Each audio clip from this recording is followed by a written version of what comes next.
Racing fans, welcome to racing action from Grand River Raceway for this Wednesday evening.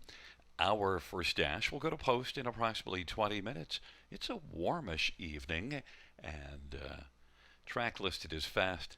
It says scattered clouds on the TV, but really blue skies overhead. 29 degrees Celsius. It is warmish. Let's get a look at the changes on this evening's card of racing.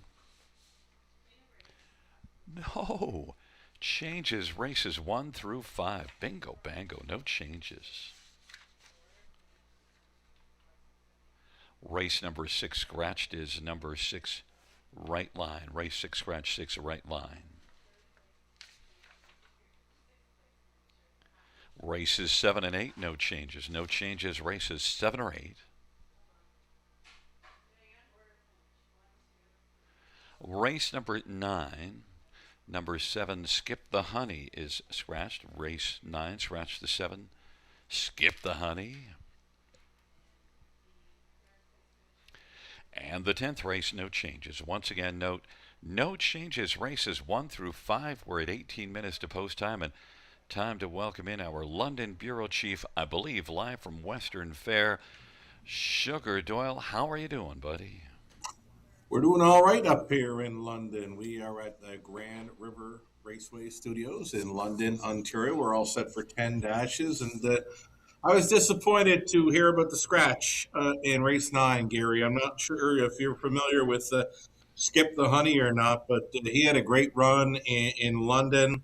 He went 7 for 7 in his 4-year-old season, and he was going to make his Grand River Raceway debut tonight in the ninth. But yeah, things happen, right? Scratching from the ninth, the seventh game out. Yeah, and I would have loved him to be in because I think Da Let's Boogie, along with Lions Gustav Ring, would have given him a battle to keep his win streak going. But look, and had 2 starts last year, only 2 starts last year as a 3-year-old, and won one of those. So Hmm. almost perfect, but nonetheless, Skip the Honey is one we're going to have to skip in the ninth race. Yeah, he's a very nice horse. I was a big fan of him racing in London. He went over to Dresden, won the Lil Saratoga final. He's never really been tested though. Even with his competition in London, Gary never really tested. So this was going to be his biggest test to date. If he's had one, I don't think he's had one, but this was going to be a strong test in the ninth tonight. But disappointing. We'll wait to see where he shows up next. You know what tested me also is the 2-year-old trotting the fillies. Ooh. You don't get a lot to look at there, and you often are looking at some footage of replays and qualifiers and stuff to try to get an idea. But it's a little snugger handicapping, and often my idea with those is to throw the favorite out and look at the rest. Well, my angle on the 2-year-old trotters that we're going to see in race number 2, the first of some 2-year-old trotters tonight, a field of 5. I'm going to look for 2-year-old trotters without X's. Oh I yes, want clean. honest. I want honest trotters. So that's where I go. Give me those clean lines because you Yeah. know they're young, they're just green, and if one keeps trotting, sometimes they don't go all that much. They just keep on going, and so they're like the Energizer Bunny. They just keep on going, and yeah, that's a good plan. Well, you know what? We've got that pick five coming up at 8 minutes to post time. We're going to give you some time in case you need any more time to study it up. But I know you. You've already done all the homework necessary. We are all set to roll. Let's do this thing, Gary. We'll talk to you in a few minutes. Sounds good.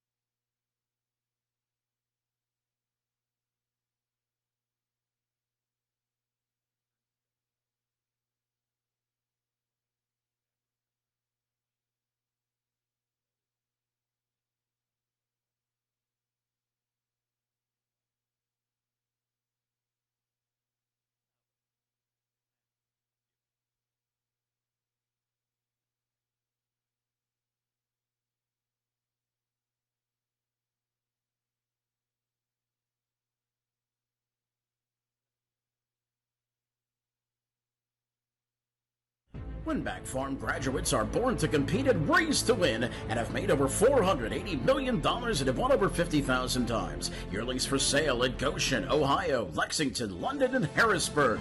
Featuring first crop yearlings sired by Meadowlands Pace winner Beach Glass, Adios Pace winner Cannibal, O'Brien Award winner Lawless Shadow, multiple O'Brien Award winner Tattoo Artist, and Dan Patch Award winner Volume 8.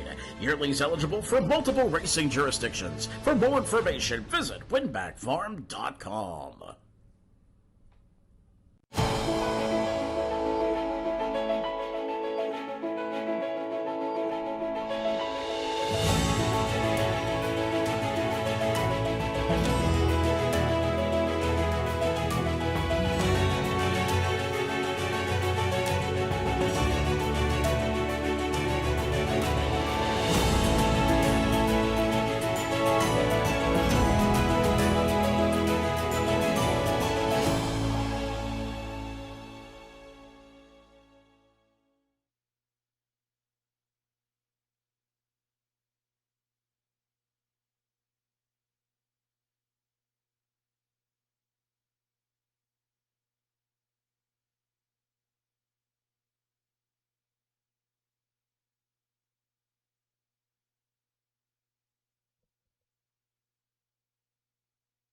Alrighty, welcome back to the show, everyone. You're watching Grand River Raceway on a Wednesday evening. We got 10 dashes on tap. Not a whole lot for changes, a couple of scratches later on in tonight's card. A warm evening, fast and dry conditions. We go 8 across, and we go one trailer when there's 9 horses in a field here at Grand River Raceway. A very fast 5/8 I'm calling it the fastest 5/8 track Canada we've got in Canada. Alrighty. So opening up as favorite in the opening leg of the pick five play, number 2, Sport of Kings. We'll see if that colt can come right back after a very strong career debut with us on June the 24th. So let's bring up some pick five ticket ideas, courtesy of yours truly, Gary Guy and Connolly Ecclestone. We've got the $5,000 guaranteed pool. Pick five right here.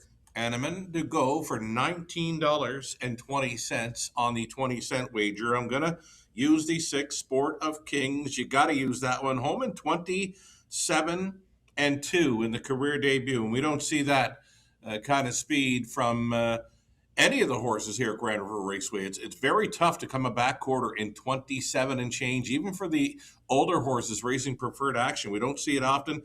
Here's a maiden making the first career start, home in 27-2. Likely to go off as the favorite here. My backup plan is going to be the one coming in from Woodbine Mohawk Park, number 5, E8 Banknote, going out for trainer Don Lindsay. It's Tyler Borth going on board to catch drive the Mohawk ship in.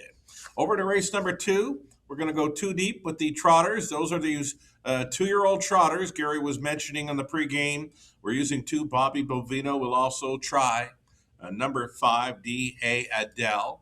We'll go deepest of all in race number 3, kind of a wide open affair where we've gone to the 3, 6, 7, and 9. Solid as a brig house. Gin is better. We're going to Waiting on a Woman, and from the trailing spot tells bells. Backed off to a pair in the 4th race. Again, it's more 2-year-old trotters for the Prospect Series, where we're going to try the 2, Don't Mind My Mass, and the 4, Dynamica. And the final leg of the pick 5 play, we're going to be on 3, Nasty Reputation, and going outside to My Midnight Lover, 3 and 8 on the end of my pick 5 play. Gary Guy standing by. His thoughts on an early pick 5 at the river. By the way, I'm sitting by. I'm a sit-down announcer. If people say he's a real stand-up guy, no. I'm a sit-down announcer. Let's get a look at this field, and Sport of Kings is my top one, but I also added South Street Donnie and 7 Carson's Wicked One. Added the 3 and 7, that 3. Dave Frankie Boughton trains, and D.F. Boughton, Dave's son, D.F. Boughton Jr. is the owner, so it should just list that Jr. owns the horse. And just a little side note on Dave Boughton. The first day I ever announced a race is a whole card of racing in '93. Dave won 4 that night, so he won 4. That would be a question where you'd get a lot of people guessing. If I told you somebody won 4 on my first card, who would it be? You'd have to think it through hard to get to that name. That is some pretty good trivia. Who would be the winningest driver on the first night Gary Guy called racing? It's a while back, and, well, I'm still allowed to do it. I don't know. People are not paying attention, I guess. But look, took the 6, 3, and the 7. Look at the second race. I said, you know what? I got nothing. Give me them all. The all button is what you got. Well, what I'm trying to do is hope that a lot of money goes to D.A. Adele, because I think that is the one to beat, and see if I can't get one of the others to fall in there at a bit of a price. So I'm taking my shot to try to get a price horse. So the worst case scenario when you take the all is if the favorite wins. Right. And that's kind of what happens when I hit the all button. Yeah, well, I mean, that is the danger. But in the 3rd race, 7 Waiting on a Woman and 1 Catch Me Gracefully. So we're in agreement with the 7. Sure. I threw in the 1, though. Catch Me Gracefully, I think, is one that's, 13 out of 26 in the year in the top 2. I just think this is such an honest mare. Racing for Melissa Loyer. Melissa, she gets a lot accomplished. She's got quite a nice record going on this year. So I threw that one in.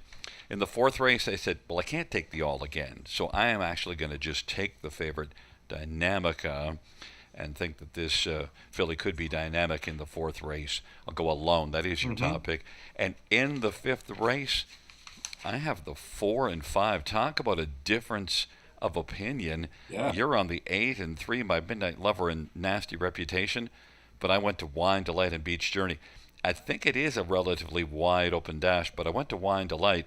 5 wins in 20 starts on the year. The best win percentage of any of the ones in here on the season, certainly. Sure thing. I should touch on the horse you got selected. One of the horses you got selected in the third. Lauren House driving one.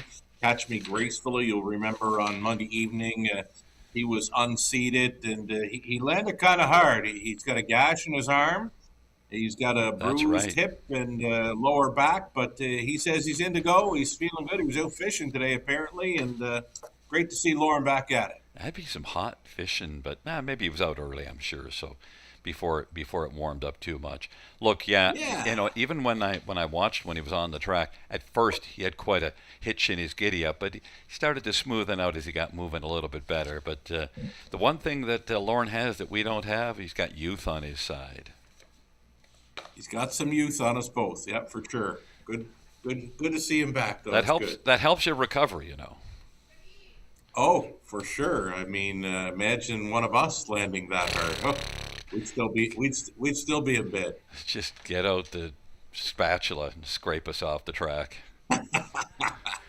Let's go to Collie Ecclestone and his early pick five ticket suggestion here. He does have a single in the fourth race, but he goes deep in the early part of it, three deep the opening leg with a 5, 6, and 7.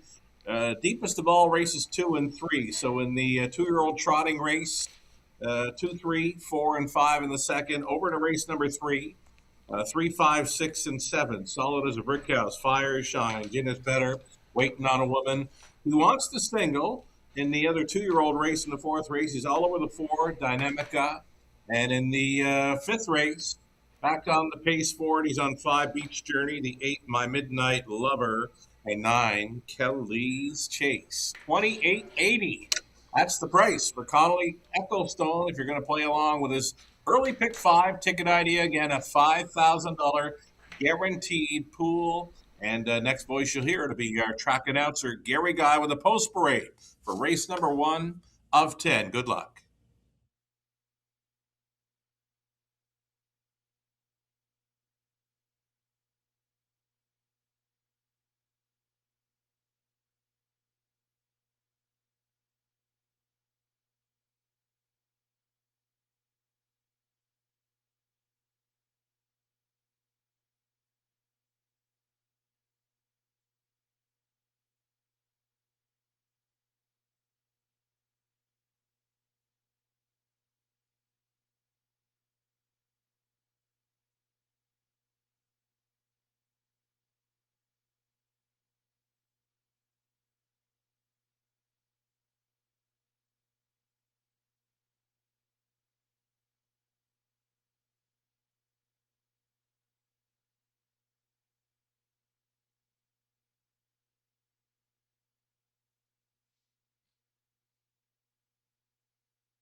Field on post parade for race 1. 1 is Baywatch Blue Chip, Travis Cullen for Scott McEnany. Number 2 is Colombo Ray, Sammy Foy for Jeff McGuire, and Jean Allaire, and Yves Raymond, and J.P. Nadeau. Number 3 is South Street Donnie, Jody Jameson for Dave Boughton, and D.F. Boughton Jr.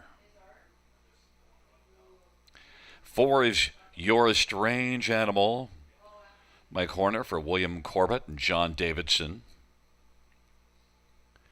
Number 5 is EA Banknote, Tyler Borth for Don Lindsay and James Graham and Lee Winters. Number 6, Sportive Kings, Austin Sorry for Scott and Craig McEnany. Number 7 is Carson's Wicked One, Jason Ryan for Greg McNair and David Carson. And number 8 is D.A. Galloway, Daryl Thiessen for Vic Putty and Mike Horwood. It's a field of 8. It's race number 1. Let's get a look at this field. First of 10 dashes on a warm Wednesday night. A wonderful Wednesday night. And number 6, Sportive Kings, was pretty wonderful here. June the 24th, Sugar. Yeah, he was my bet of the night on that occasion, making the career debut. I mentioned that I did catch the qualifier where he showed very little interest in the early going. He's 7th by 11 in his qualifier at the halftime, but he circled them late, and it was a carbon copy in his career debut, though he would go much quicker. Home in 27 in both the qualifier and his career debut, but he stopped the clock 56-2 for the maiden score. I got talking about this horse, mentioning Gary, very tough for any horse, let alone a first-time starter, to come home in 27 at Grand River Raceway. We just don't see it much. Yeah, and it is interesting how close the lines are, how similar they are. Of course, the speed's different, but it just is kind of amazing. So, I guess the sports writer Colt says, "Oh, that's how I do." Okay, yeah, I see, I understand. Sportive Kings in Austin, Surrey, probably not going to be leaving, but could be flying late again. Number 5, EA Banknote. I left this one off my ticket. I do see that the speed at Mohawk is good enough, but in the last couple races, not really all that effective.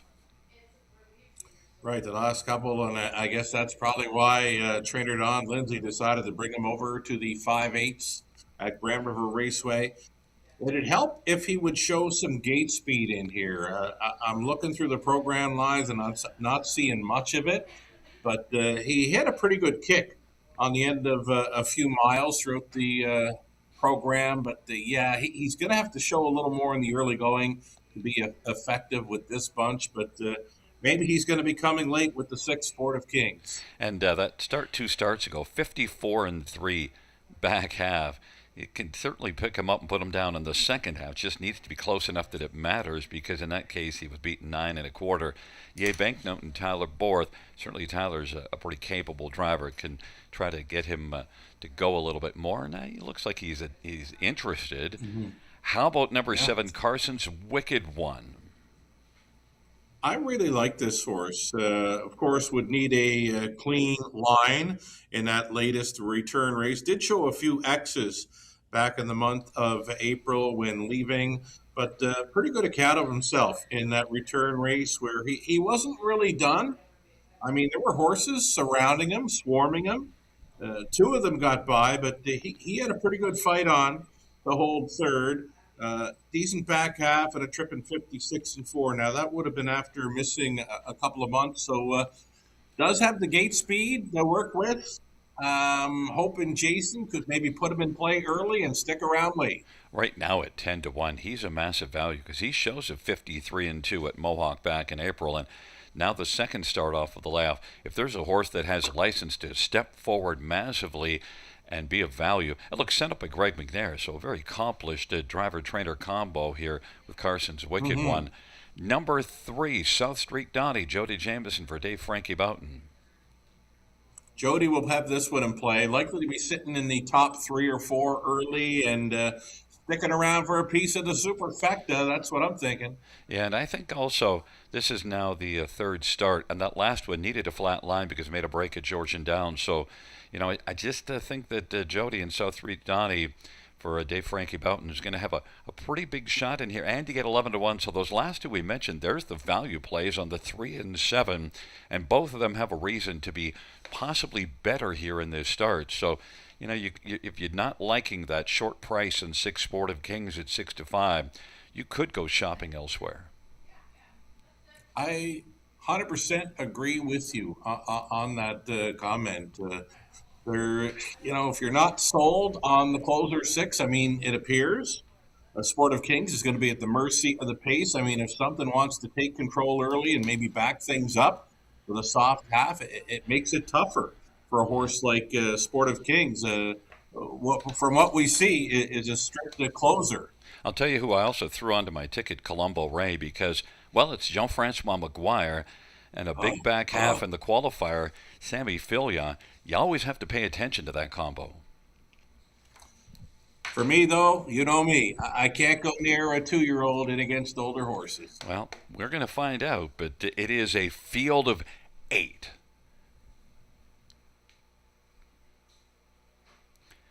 Field for race number 1 is at the start of the rough, and D.A. Galloway from the outside is going to blast out with E.A. Banknote, and then South Street Donnie. Then we've got Sportive Kings and Baywatch Blue Chip and Carson's Wicked One, Colombo Ray. Your Strange Animals back trailing the field, but D.A. Galloway's got the lead. Sportive Kings broke stride.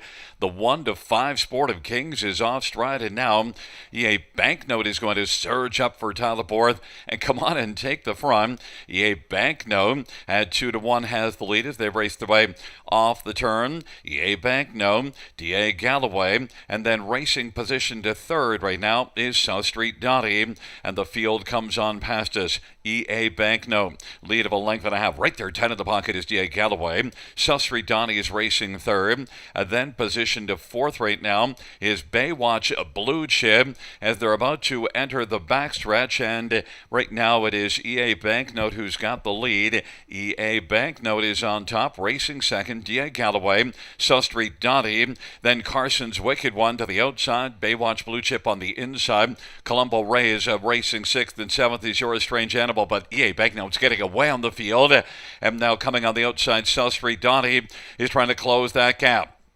Off that half of 57-4, they race by 3/4. E.A. Banknote, South Street Donnie, and now Carson's Wicked One is kicking in and flashing wicked speed as they race their way towards the top of the stretch, and Colombo Rays come on to take over fourth.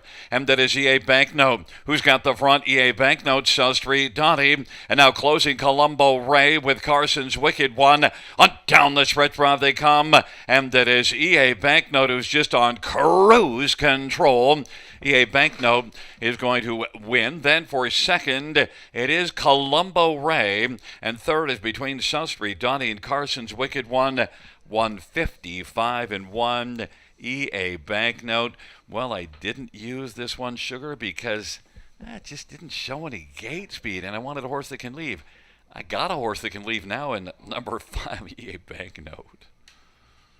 Tyler Borth, new set of hands, right? Put him in play early, got him to the top, and was able to steal away a second quarter 30-1 with nothing coming. And then turned it up a notch, 28-4 through the third, and even quicker on the end with a 28-3 final quarter. EA Banknote, that is, no longer a maiden.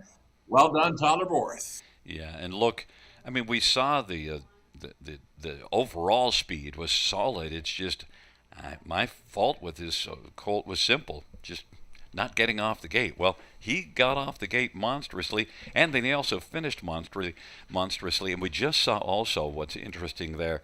Did you see who was second? Colombo Ray. Oh boy, a 2-year-old got up for the deuce, so there's no shot I would have had any piece of an exacta or a try or superfecta in there. My plan B for the pick 5 works out, though. We got a second choice in E.A. Banknote. Tyler Borth, one of the best B-track drivers in Ontario. I'm going to give him a big shot at coming out on top of that National Driving Championship at Clinton, final Sunday in July. Yeah, that'll be an interesting one. And, well, you know, Sportive Kings, 1-5 of the board going off stride, probably kicked a lot of people out of a pick 5 ticket. Oh, for sure. There would have been a lot of singles with him because he was really good in both the qualifier and career debut. Now, what he did differently tonight was showed some early speed. The horse appeared to want nothing to do with getting in play early because he rolled off stride of that opening turn and took every chance away. He said, "This isn't how I do it. I go to the back and I come late. What are you doing?" But E.A. Banknote was able to change his plan, and because his other plan wasn't working, so he goes to the plan that does work, Sugar, and it works rather beautifully. For 5, E.A. Banknote, a 3-year-old American Ideal Bay colt, owned by James Graham and Lee Winters. Don Lindsay is the trainer. Tyler Borth, the winning driver. First win for E.A. Banknote. Mile of 155-1.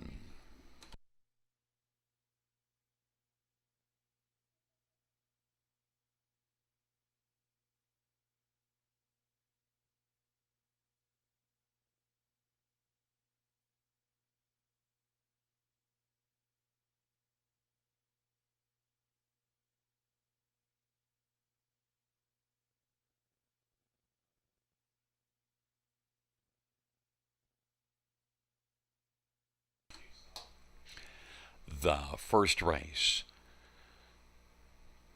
Payouts 5 EA banknote 620 410 290. 2 Colombo Ray 1340 and 960 and 7 Carson's Wicked 1 880. $2 exactor 67.90. Dollar try 206.30. Dollar super 1425.20. 20-cent super 285.04.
The first race order finish from the top 624 51837. That's 624 51837 on the bottom.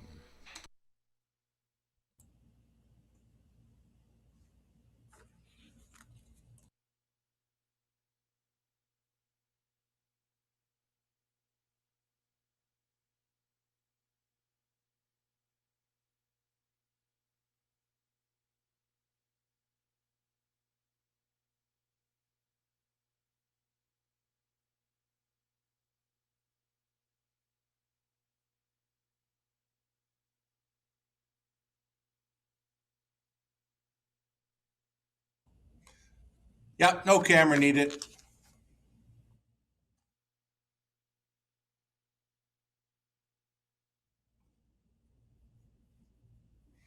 Alrighty, right into an early pick four here, race number two, featuring the Prospect Series for 2-year-old trotting fillies. They're going to race for a purse of $10,000, and these are all, well, not all, mostly all first-time starters. The lone starter being number one, Katarina, had a start over Woodbine Mohawk Park. So let's dive into some pick four ticket ideas. Myself, the opening leg of this pick four play, $2,500 guaranteed pool. Let's bring up the ticket ideas.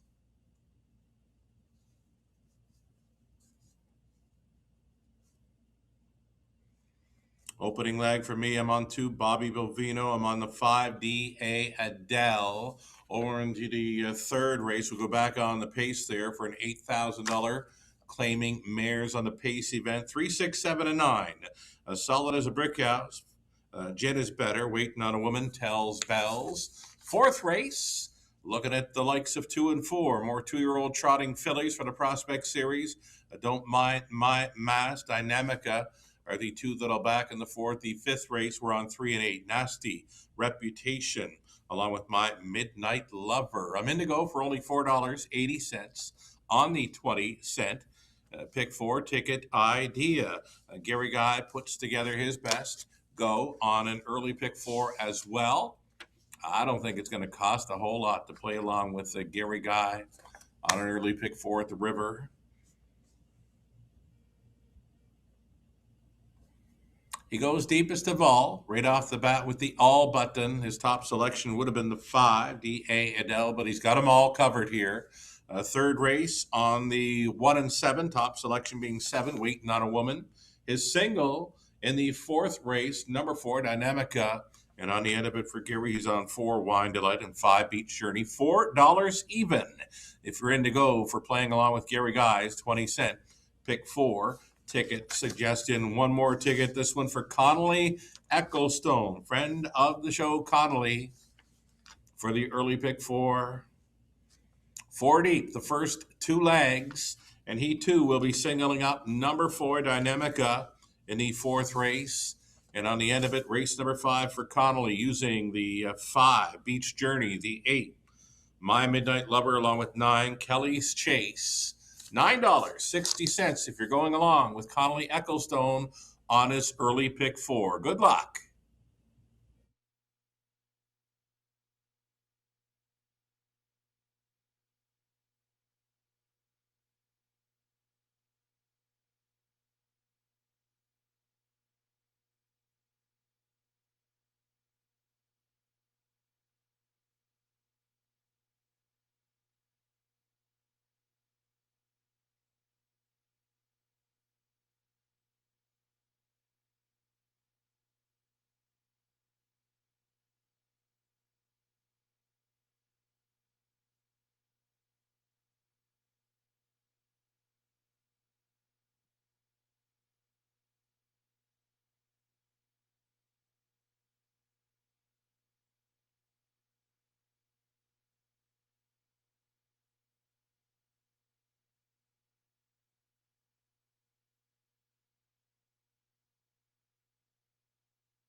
Field 4. The second on parade. 1 is Katarina, Andre Guy for Caitlin Graham. Number 2, Bobby Bovino, Scott Young for Kim Baxter and Glenview Livestock. Number 3 is Snow Dream Head Jody Jamieson for Justin Turcotte and Gaston Boy. Number 4 is Maggie T. Tie the fourth for Katie McNeil and Brad Wilson.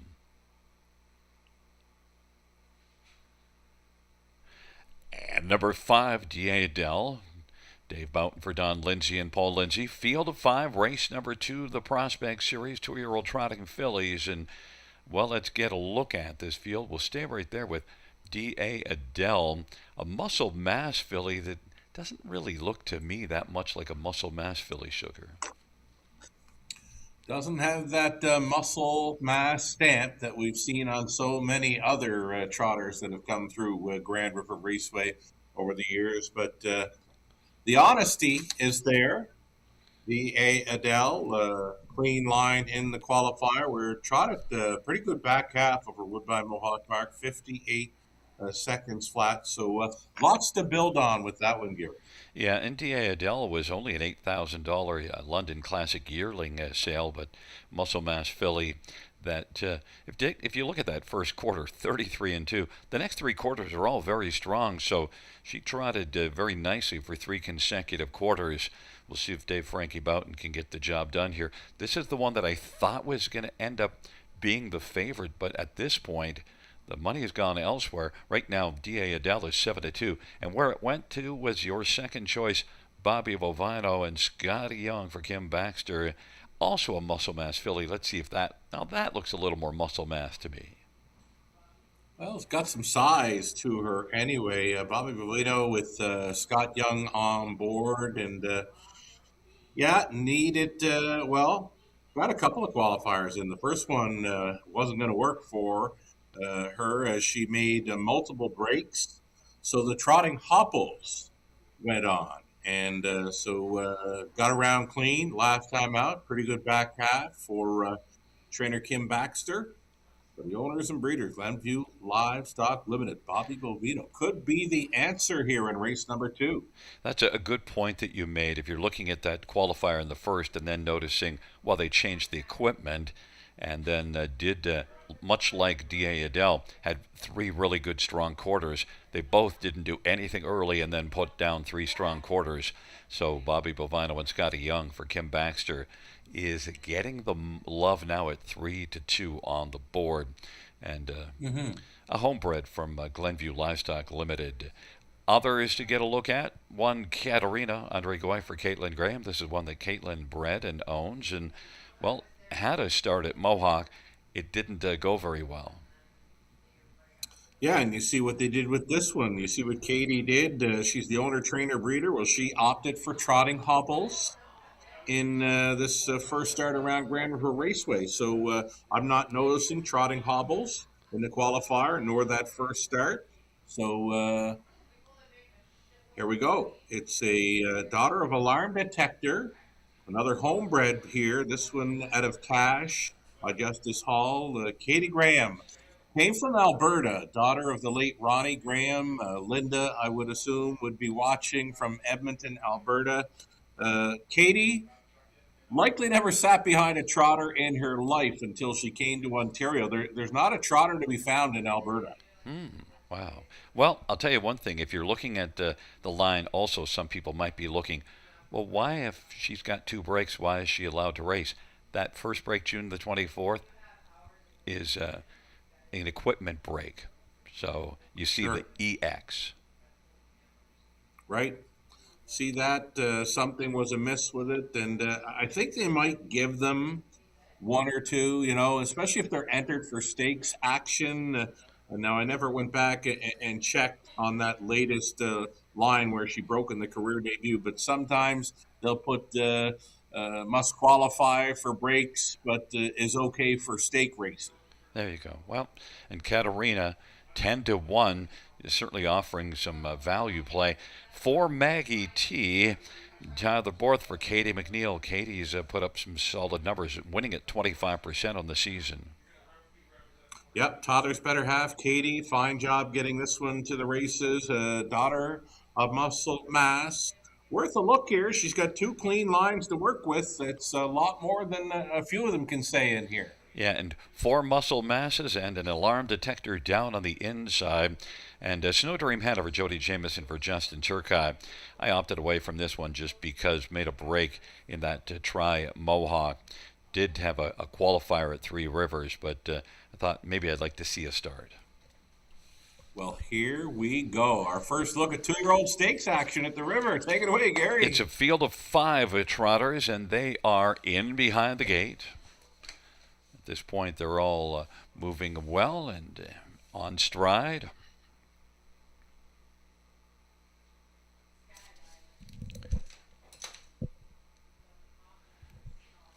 Field 4, race number 2.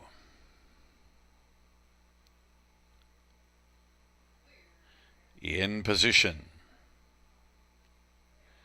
They're at the start in the rough, and Snow Dream Hanover is going to leave out quickest of all for Jody Jameson, and then Maggie T. On the outside, D.A. Adele, then Bobby Bovino, and Katarina is trailing the field, but Snow Dream Hanover and Jody Jameson able to establish the early lead. Maggie T is second. D.A. Adele is still working on the outside for Dave Boughton, and then Bobby Bovino is racing fourth, and Katarina went off stride. The field works their way past that opening quarter, 29-4, and still working on the outside. D.A. Adele and Dave Boughton now is going to smoothly come up on the outside and come on and grab the lead, and then Snow Dream Hanover fills the pocket. Maggie T is third as they race their way on towards the half, and fourth is Bobby Bovino, 29-4 opening quarter. And they work their way on towards the half and into the backstretch. Halftime put up by D.A. Adele. And now going off stride, Maggie T. 1 minute and 3 is the halftime. And it is D.A. Adele. And racing second is Snow Dream Hanover. Third in line right now is Bobby Bovino as they race their way on towards 3/4. D.A. Adele is still strong, leads by 2 1/4, but Snow Dream Hanover hasn't gone away. And they race on by 3/4 with Bobby Bovino third, Katarina fourth, and Maggie T is racing fifth. And they race their way on that final turn off of 3/4 of 1:30. A 29-2 third panel. D.A. Adele, Snow Dream Hanover. D.A. Adele has got the lead as the field is about to turn for home. Snow Dream Hanover is racing second and swings to the outside, trying to take it away from D.A. Adele. D.A. Adele, Snow Dream Hanover. D.A. Adele is dug in. D.A. Adele, Snow Dream Hanover. Snow Dream Hanover, D.A. Adele. D.A. Adele was able to hold off Snow Dream Hanover. Bobby Bovino third, Maggie T fourth. Mile of 1:59-2. It was an interesting finish there, Sugar, as we got to see the 2-year-olds have a little bit of an education and a battle to the finish. And D.A. Adele, you said, was an honest trotter, was able to keep it all nicely together to the finish.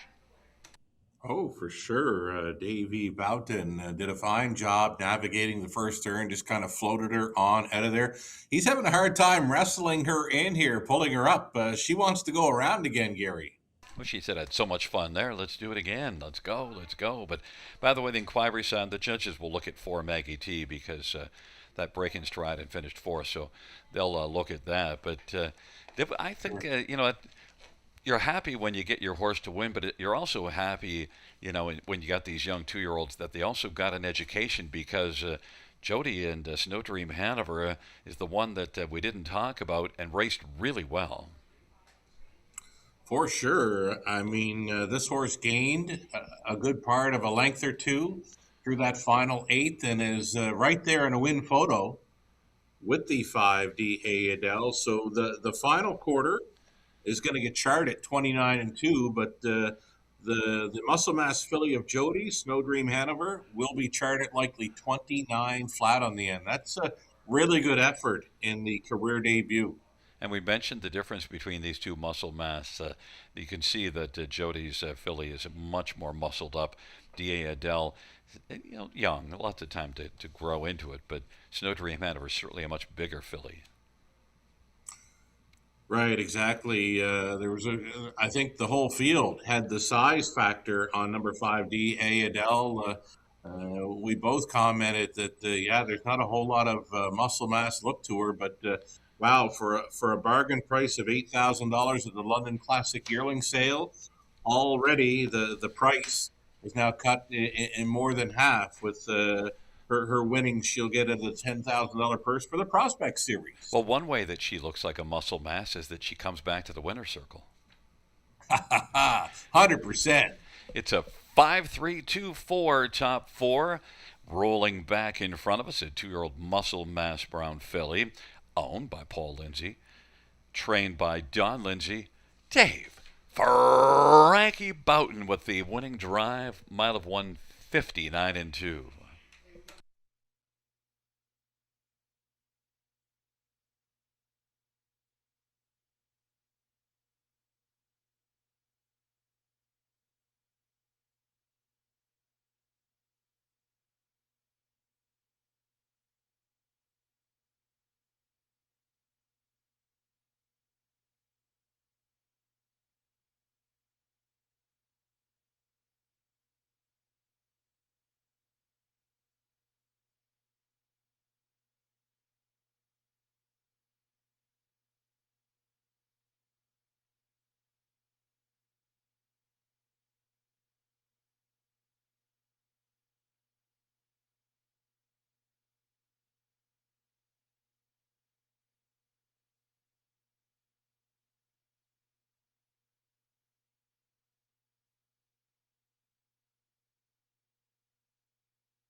Fans, no violations of the braking regulations is the ruling by the judges, so the order on the board will stand.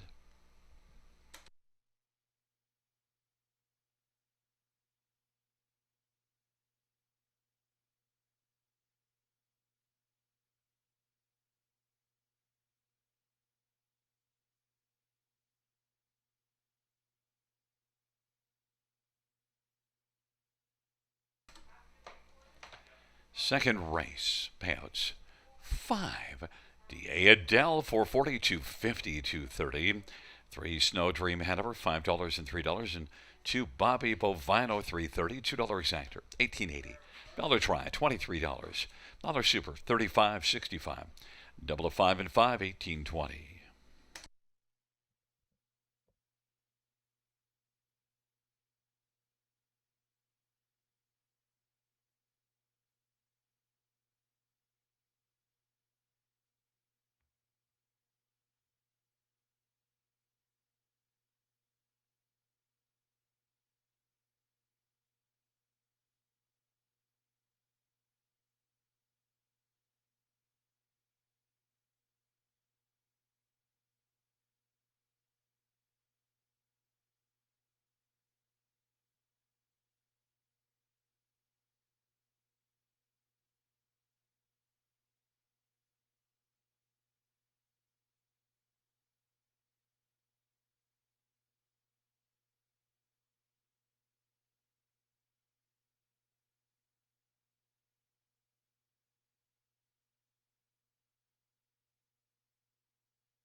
second race order finish from the top. 53241. That's 53241 on the bottom.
Submissions are now open for the 2026 Youth Contest presented by the Bill Galvin Racing Alliance.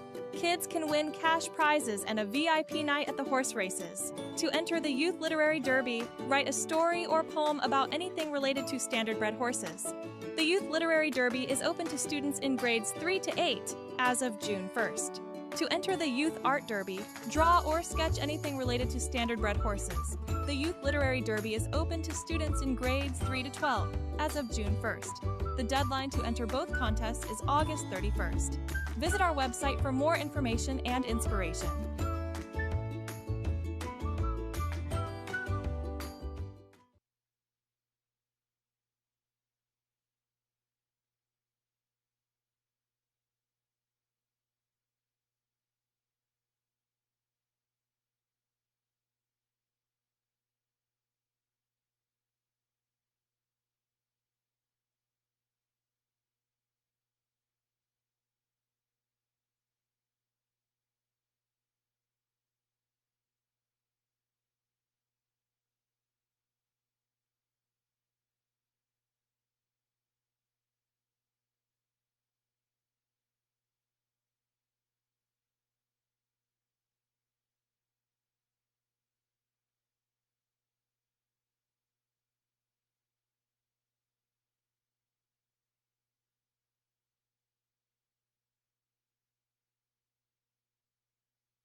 Field on post parade for the third. One is Catch Me Gracefully, Lauren House for Melissa Loyer. Number 2, It'll Be All Right, Daryl Cheeson for Mike Bishop. Number 3 is Solid as a Brick House, Jason Ryan for Shane Barrington at Max Stable. And number 4 is DA Temptation, Guy Gagnon for Yvonne Mondu. 5 is Fireshine, Sammy Filia for Brett Lester and Michelle Letarte. Number 6, Gin is Better, Eddie Hensley for Ashley Hensley. Number 7, Waiting on a Woman, Travis Cullen for Jody Cullen and Ron Cullen. 8 is Sporty's Big Craze, Jay Harris for Francis Gimet and Kevin Kerr. And 9, Tells Bells, Tyler Borth for Blake McIntosh and Tim Dickerson. Field of 9, race number 3. Let's get a look at this field. And number 7, Waiting on a Woman, certainly comes in with the credentials. But you know what, Sugar? I think this is a pretty wide open dash because still there's some ones in here that you could look at. And if Waiting on a Woman, right now 7-2, I think you'd jump on. But I think this one's going to come on down under 2-1. Yeah, right now a lukewarm favorite at 7-2, and right now a great betting board. But as you mentioned, I too would say this one would be the most wide open race of the night. Any one of this field of 9, you know, I've got a circle around most every one. I'm not going to tell you the horse or two that did not get a circle, but I can tell you there are no fewer than 7 circles around the numbers of the horses in race 3. You know, one of the horses that I didn't put a circle around, 9 Tells Bells, and that's your second choice. Wow. And broken equipment last race, so there's an excuse, but this is one that was really good last year, and you know has 4 wins on the card this year. I didn't go to Tells Bells with any attention at all. I do like her here because she had a couple of months off to freshen up. Do I like what I see out of the post parade? I kind of on the fence right now about how she looks, but Tyler Borth, we've seen him in the winner's circle already tonight. She's got a little hitch in her giddy up. Yeah, but a lot of these horses, especially at the claiming level, they come out of it more or less when they get behind the gate already. As soon as we started talking about her, she heard you, Gary. She's like, okay, I'm just goofing around here. I'll be fine. And I've obviously over the years I've seen, because that's actually why I stay away from watching horses and deciding a lot, is because, man, I've seen some horses that look like that's not a very smooth going thing. And then they'll come out and take a new life best. So I shy away from trying to see too much. Number 6, Gin is Better. And Hurricane Hensley was good up at Georgia 2 races ago. Did not enjoy Mohawk last race. Yeah, I think we can just throw draw a line through that last start at Woodbine Mohawk Park. The starts before that where she's getting checks always and does have that early speed to work with. I think she gets a big shot with these. Going out for Team Hensley, you know, one of the things about commentating on horses prior to a race, you know, we're looking at them, we're talking them up. Sometimes we got to bite our tongue, but sometimes we got to say it like it is, right? Well, absolutely. And look, I can say it like it is. I love the Hensleys. Gin is Better. This is one that was really good here consistently before that last race and was a winner here June the 10th. And Gin is Better and Hurricane Hensley certainly is one that you can use in here. I do like how she looks, Gary. Absolutely. Who, Ashley or the horse? No, I'm just kidding. Gin is Better is 7-1 on the board. And how about, by the way, Ashley's an attractive female. How about number... She's a beauty. Yes, number 3, Solid as a Brick House is attractive as well on the paper. Here's another great jet getter. Look through the lines for trainer Shane Barrington, always picking up checks. Jason Ryan certainly does well here at Grand River Raceway, and that is why she is currently 7-2. And again, a great betting board, wide open. If you want to try the Superfecta, folks, 20-cent Superfecta, maybe box up quite a few of them and hope you get paid.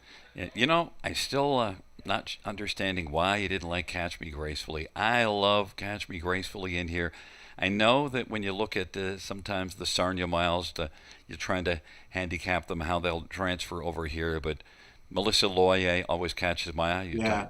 Lauren House is good to go tonight. Well, here's the thing, Gary. She does not make my top four, but I told you there were no fewer than 7 circles around the numbers of the horses in this program. She did get a circle, and the price is right, 5-1. Again, the most wide open race of the night by far. One of the ways that you can get to the one Catch Me Gracefully, I've told you, one of the things I like to do is look at earnings per start. And, well, Waiting on a Woman is around $1,500 earnings per start, and Catch Me Gracefully is right around that same number. And those two tower over the rest in terms of those earnings per start. So because this is one that's just been really good. 13 out of 26 in the top 2 on the year. Back-to-back runner-up finishes coming in. And the tough Lauren House You would driving. likely call this horse, Gary, the best price on the board right now. Yep, 9-2. I love the purple, by the way. That looks outstanding. And Love it. we'll see how it turns out. Look, I did mention that I thought Waiting on a Woman would get down to about 2-1, and there we have 2-1. 2-1 on the Cullen starter. You know, Hensley, for me, is the best price on the board. 7-1. Let's go. It's a field of 9 for the third dash. Right now, It'll Be All Right made a break, but is trying to gather and catch up to the gate, and now has been steadied nicely and is moving on. It's a field of 9, the third dash.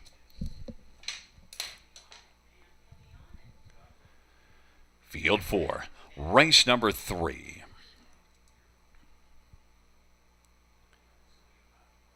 Is at the start and they're off, and emerging well, DA Temptation. Also, Gin Is Better. Then It'll Be All Right and Solid as a Brick House and Fire Shine. Then Tells Bells, and on the outside, Waiting on a Woman. Catch Me Gracefully. And then back to Sporty's Big Craze, but right now it's DA Temptation and Gin Is Better. But DA Temptation and Giganyo's got the lead. Gin Is Better has just one better than her right now and is racing position second as they come off the turn. Solid as Brick House and It'll Be All Right. Racing for 26 strong opening panel as they come on towards us. DA Temptation and Giganyo's got the lead. Gin Is Better is second. Solid as Brick House. Then It'll Be All Right and Tells Bells now. Guided to the outside. Catch Me Gracefully is racing fifth. Then it is back to Fire Shine, Waiting on a Woman, and then back trailing the field is Sporty's Big Craze, and they race their way on into the backstretch. DA Temptation off a strong half, 54-3. Gin Is Better is second best, and It'll Be All Right is on the outside and moving up against Solid as a Brick House, and then Tells Bells is on the outside. Racing fifth, Catch Me Gracefully is hemmed down to the inside. Waiting on a Woman isn't waiting any longer, but has a lot of work to do. And then it is Fire Shine and Sporty's Big Craze, and on by 3/4, DA Temptation leading still. Tells Bells from the middle of the pack is coming pretty strongly. DA Temptation, Gin Is Better has been getting a nice trip. Tells Bells up to third. It'll Be All Right and Waiting on a Woman now is bursting onto the scene and scooting through to the inside is Solid as a Brick House. They're bunched up at the top of the stretch as they turn for home, and they're ganging up on DA Temptation. Way out wide, Waiting on a Woman is coming now. DA Temptation, Tells Bells and Waiting on a Woman. Tells Bells, Waiting on a Woman up the inside. Solid as a Brick House. It is close, but it might have been Solid as a Brick House with Tells Bells and Waiting on a Woman. Solid as a Brick House in the passing lane. I thought got there. 155-1. It was a cavalry charge to the finish, Sugar. One of those races, Gary, where they were coming from everywhere when they made the swing for home. I mean, they didn't get home much. Tote board says 31-2 final quarter, and it would set it up for a closer. And up the inside, as Solid as a Brick House, Jason Ryan was going best of all late. It's looking like a 3-9-7-4. That's the way I have it written in my program. But race 3 lived up to all the hype. We called it wide open. It most certainly was. Well, and right away, when you go in this 8 claiming class to 26 quarter, 54-3, That's what opens the door. And we do Oh, see right there now Jason Ryan gets to go up the passing lane. There's Fireshine, or rather, Tells Bells and Waiting on a Woman. And, well, it's between the 3 and 9. I do know that the 7 didn't get there. But, still, you got to hand it, though. Tells Bells actually raced very well. very well. I mean, got a toe up, and she looked a lot better in the race than she did following the post braid. She had a little hitch, but as soon as you started talking about it, Gary, she forgot all about it. And there is that slow mo. And yeah, it is on the inside. It solid as a brick house.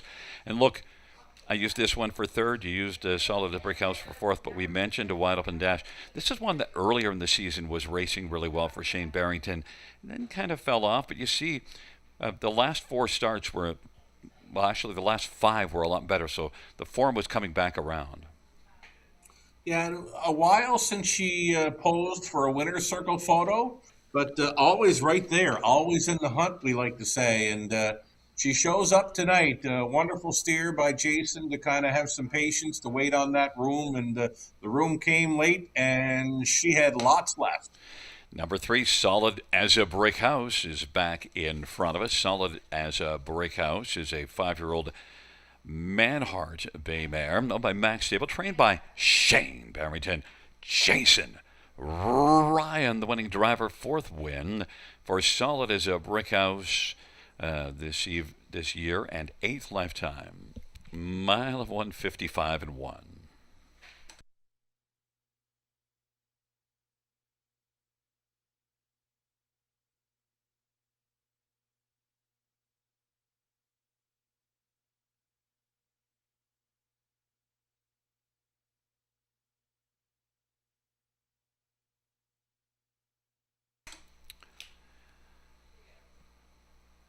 Third race, pounds 3 solid as a brick house, 880, 450, and 310. 9 tells bells, 1070 and 740, and 7 waiting on a woman, 420. $2 exactor, $115. Dollar try, $515.30. The dollar superfecta is $2,258.50. 20-cent super, $451.70.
Third race, order finish from the top, 781 465 392.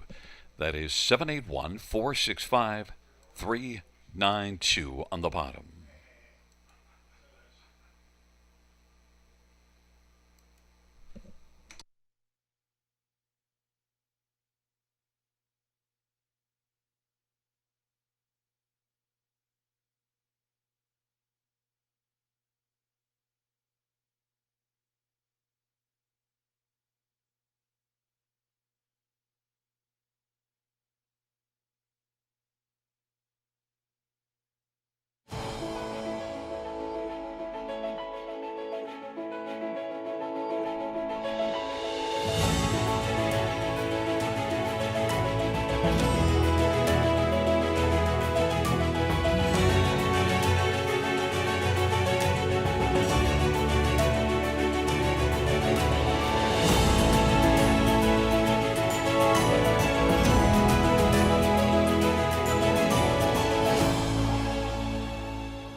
Field on Post Parade for the fourth. One is Wake Me Up Before You Go, Scotty Colder, Ken Middleton Jr., and Jeffrey Seibel.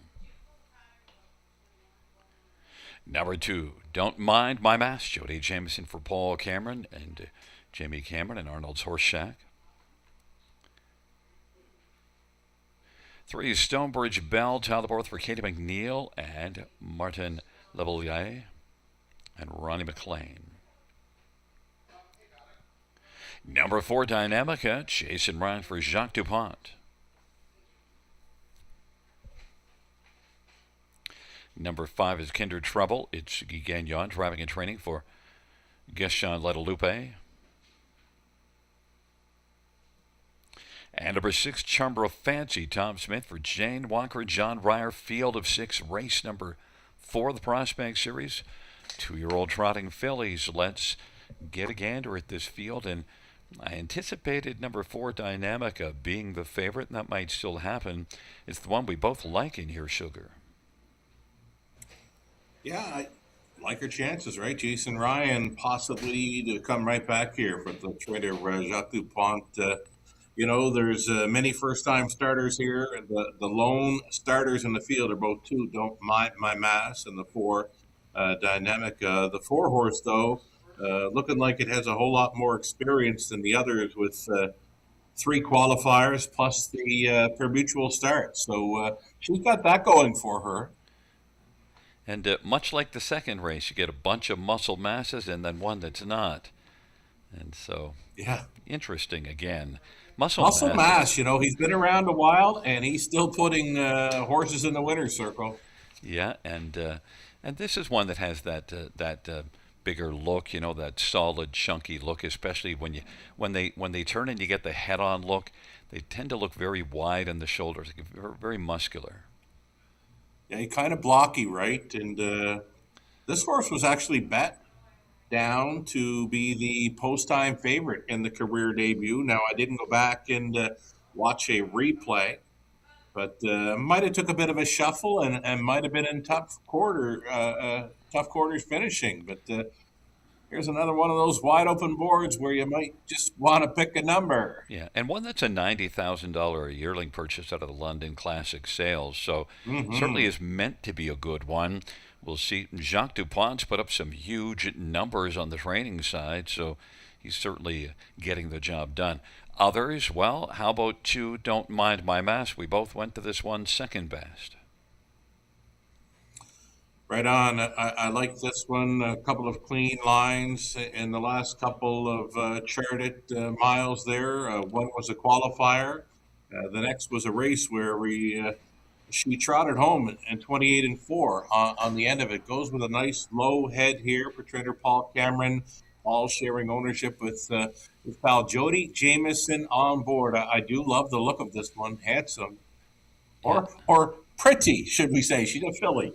Yeah, and just got that low head. I like that. And Paul Cameron was a driver back in my early days of announcing, and he's done it.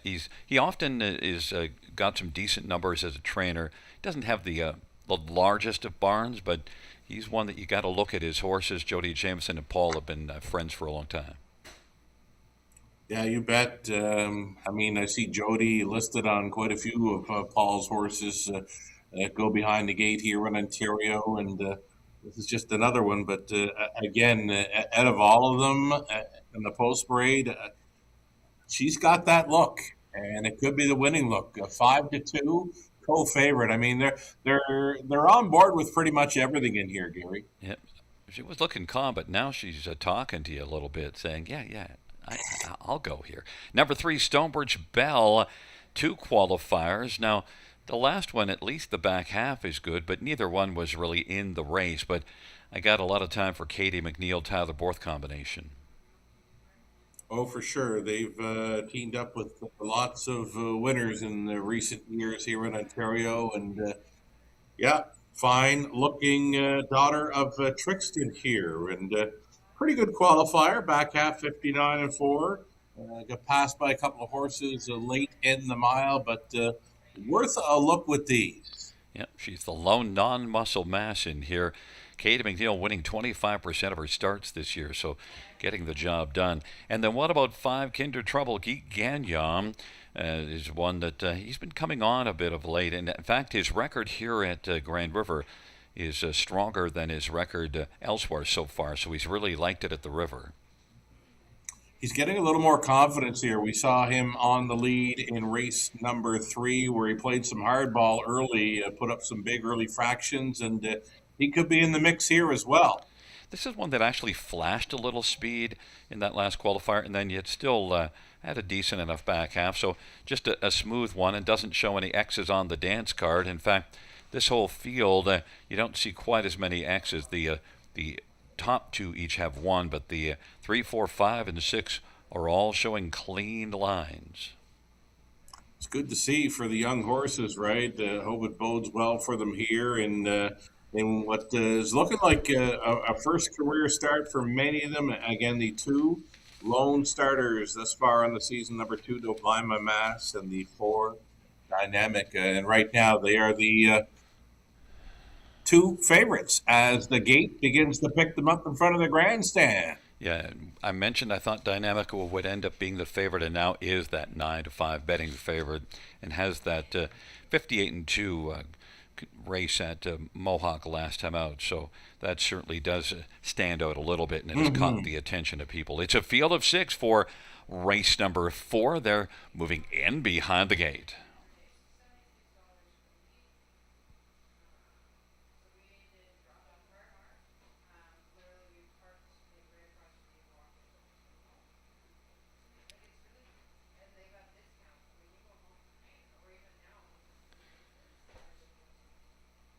Field 4, race number 4, in the backstretch, nearing the start. Field for the 4th race.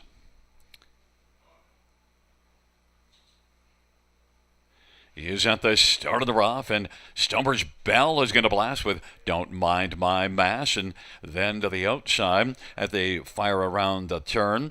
Kinder Trouble is racing 3rd, and racing 4th is Wake Me Up Before You Go, and then it is Dynamica, and Charmbro Fancies trailing the field, but right now Stonebridge Bell and Tyler has the front. Don't Mind My Mass is not minding the pocket at all. And Kinder Trouble's racing 3rd. Wake Me Up Before You Go is racing position 4th as they come off the turn. Then Dynamica has just 1 beaten, and that is Charmbro Fancy. Stonebridge Bell and Tyler Borth looking relaxed on the lead. 30 seconds opening quarter. Don't Mind My Mass in the pocket. Kinder Trouble on the inside 3rd. 3 from the front. In front of Wake Me Up Before You Go. Dynamica is still second last, and Charmbro Fancy trailing 6 in a line. Positions unchanged as they race on up to the half off that 32nd opening panel. Stonebridge Bell at 7-1. Halftime 102-2 at 32-2 second panel. Don't Mind My Mass is second. Now moving to the outside, Wake Me Up Before You Go. Still 3rd, though, is Kinder Trouble. Wake Me Up Before You Go is going a little closer. Dynamica followed that one home. And then it is Charmbro Fancy. They hustle on to 3/4. Stonebridge Bell leading still. Don't Mind My Mass is getting a lovely trip and is racing just a length and a half back and is slightly angled towards the outside as they race by 3/4. 1:33. And then 3rd is Kinder Trouble. Wake Me Up Before You Go. Charmbro Fancy and Dynamica doesn't have it as back trailing the field. Stonebridge Bell as they turn for home. Don't Mind My Mass has been tripping out and now is going to come to the outside for Jody Jamieson. Stonebridge Bell and Don't Mind My Mass to settle things in a stretch drive and digging in Stonebridge Bell. Stonebridge Bell, Don't Mind My Mass. Stonebridge Bell is strong to the finish and is going to win it. Then Don't Mind My Mass and Kinder Trouble and Dynamica. 2-0-2-4. Stonebridge Bell dug in nicely in the stretch drive. I thought maybe Jody was going to be able to call her that one, but this Stonebridge Bell really was good, Sugar. Very good. I mean, there was only one horse in there, one filly in there that was not a muscle mass. This is a Trixton from an Angus Hallmere, Stonebridge Encore. $25,000 purchase London Classic yearling sale, and a very nice debut to her racing career. Very strong to be able to hold them off through the stretch drive of final quarter, 29-4. So kind of mirroring the first Prospect Series where we saw the Trotters firing home in 29 and change. Well, this one does the same, and a great look to her. Not a whole lot of size, but she's got plenty of room to grow. Yeah, and Katie McNeil came into this start with that fine 25% win percentage, and well, is going to increase it rather than go down. Stonebridge Bell and Don't Mind My Mask, the two best in there. They duel, and Stonebridge Bell is better. You know, Dynamica just wasn't all that dynamic. Yeah, took back and never really heard from her. Right? I mean, she was up on the wide side going into the final turn, but never seemed to have that giddy up to her this evening. So maybe we'll wait for another time for her. Now I'm not sure what she finishes. Fourth, I She's believe. not But top three, we know that. Well, she did get up no, for fourth, no, so she sixth. kicked What am I home talking about? It. pretty Yeah, good. yeah, We'll give her fourth. that. Yeah, yeah, it kicked home, but it was pretty late coming by then. But at least it came on to get Yeah. fourth. Did not race like a 3-5 shot. No, but you know who did was 3 Stonebridge Bell, and not 3-5, 7-1. You cash a ticket if you've got Stonebridge Bell and a 2-year-old Trixton Bay filly, owned by Tyler Borth and Ronnie McLean and Martin Levelier. Katie McNeil is the trainer. Tyler Borth, the winning driver. Stonebridge Bell takes her career debut, 202-4.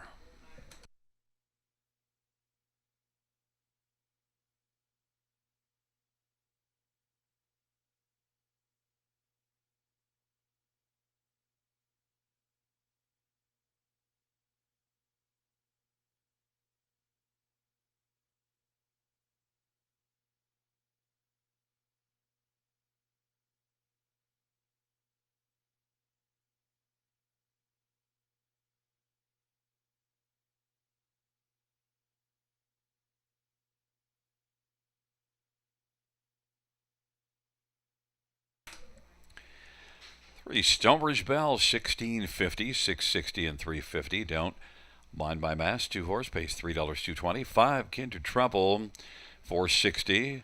$2 Exactor, 31.70. Dollars Rise, 62.15. Dollar Super, 100, 56.15. 20-cent Supers, 31.23.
Fourth race.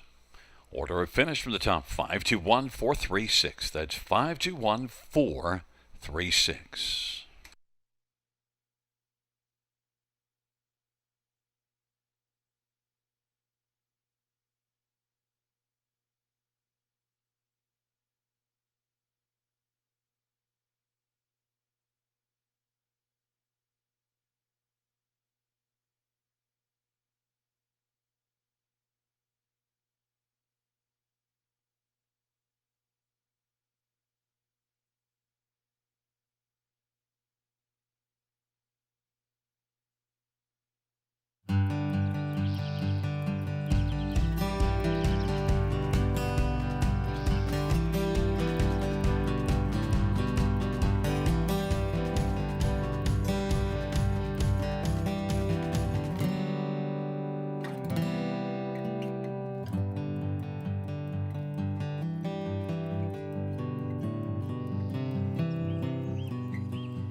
Winback Farm graduates are born to compete and raised to win and have made over $480 million and have won over 50,000 times. Yearlings for sale at Goshen, Ohio, Lexington, London, and Harrisburg. Featuring first crop yearlings sired by Meadowlands Pace winner Beach Glass, Adios Pace winner Cannibal, O'Brien Award winner Lawless Shadow, multiple O'Brien Award winner Tattoo Artist, and Dan Patch Award winner Volume 8. Yearlings eligible for multiple racing jurisdictions. For more information, visit winbackfarm.com.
Field for race number 5 on parade. 1 Perfect Juno, George Ketros for John Braid. Number 2 is Rambar and Rose, Damien McClellan for Pat Rillo and Stephanie DiPietro, and Henry Fertoli and Don Carswell. Number 3, Nasty Reputation, Austin Surrey for Gary Rive and Ashley and Matthew Rive Bohanna. 4 is Wine Delight, Garrett Rooney for Gord McKnight and Deborah Thomas. 5 is Beach Journey. Guy Gagnon drives and trains and owns along with Frederick Gagnon. Number 6, Outlaw Kiss My Class. Jill Bouvier drives and trains and partners with Todd Teolis. Number 7, Stampa. Brady Golliard for Mike Timpano and Wendy Timpano and Frank Tucci and Seaspray Stables. Number 8, My Midnight Lover. Sammy Filia for Eric Lafleur. And 9 is Kelly's Chase, Jason Ryan for Jacob Roberts and Triple S Equine. Field of 9, race number 5. Let's get a look at this field. And, well, you're not the only one that loves the 8 horse in here. My Midnight Lover is 7-5, Sugar. 7-5 players are all over this daughter of a Night Pro, one-time winner this season. She was at Georgian Downs with you a few starts ago, where she was a heavy favorite on that occasion. Shows a break around the half, and that took every chance away. Did get the clean line last time out, but she's got to stay away from those X's.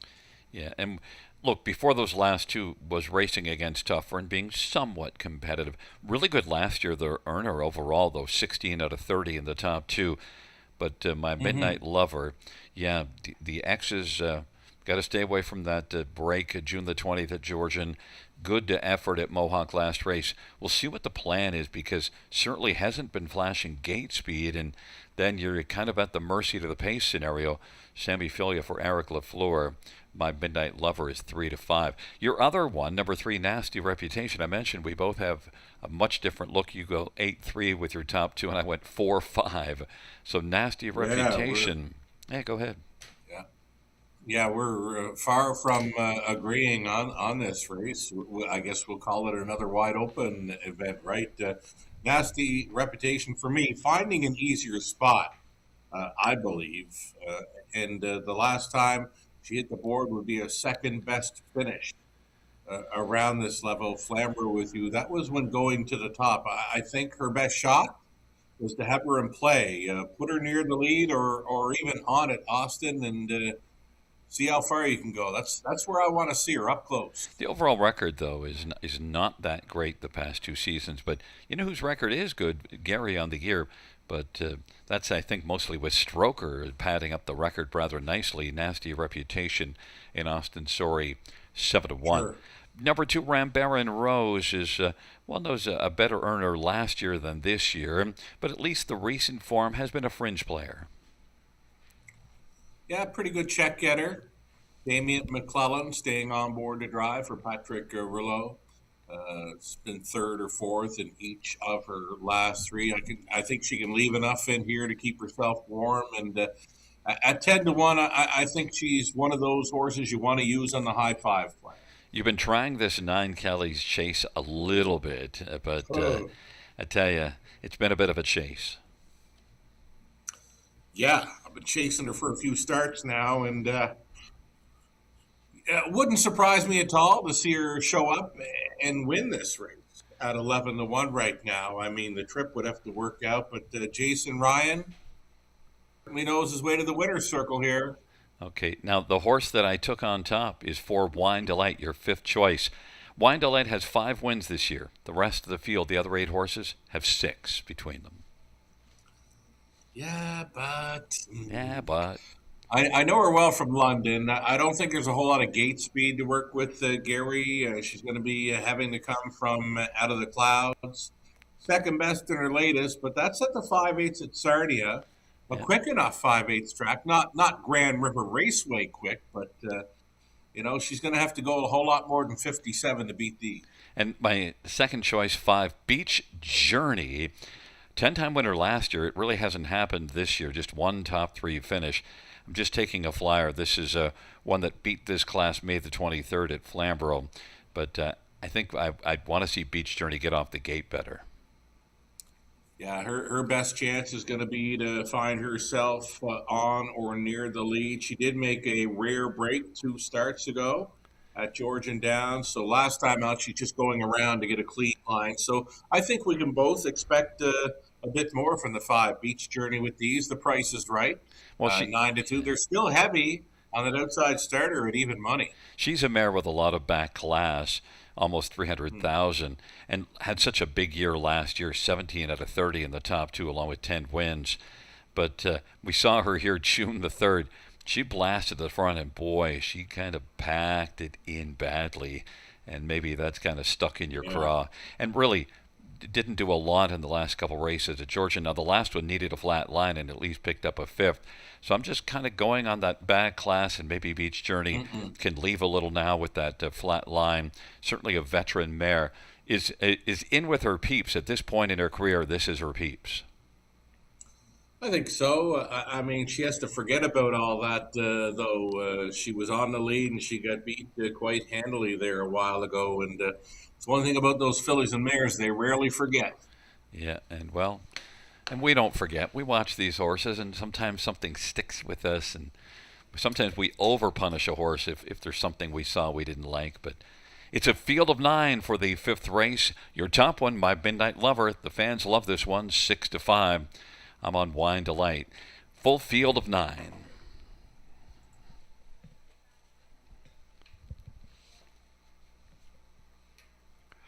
Field 4. Race number 5.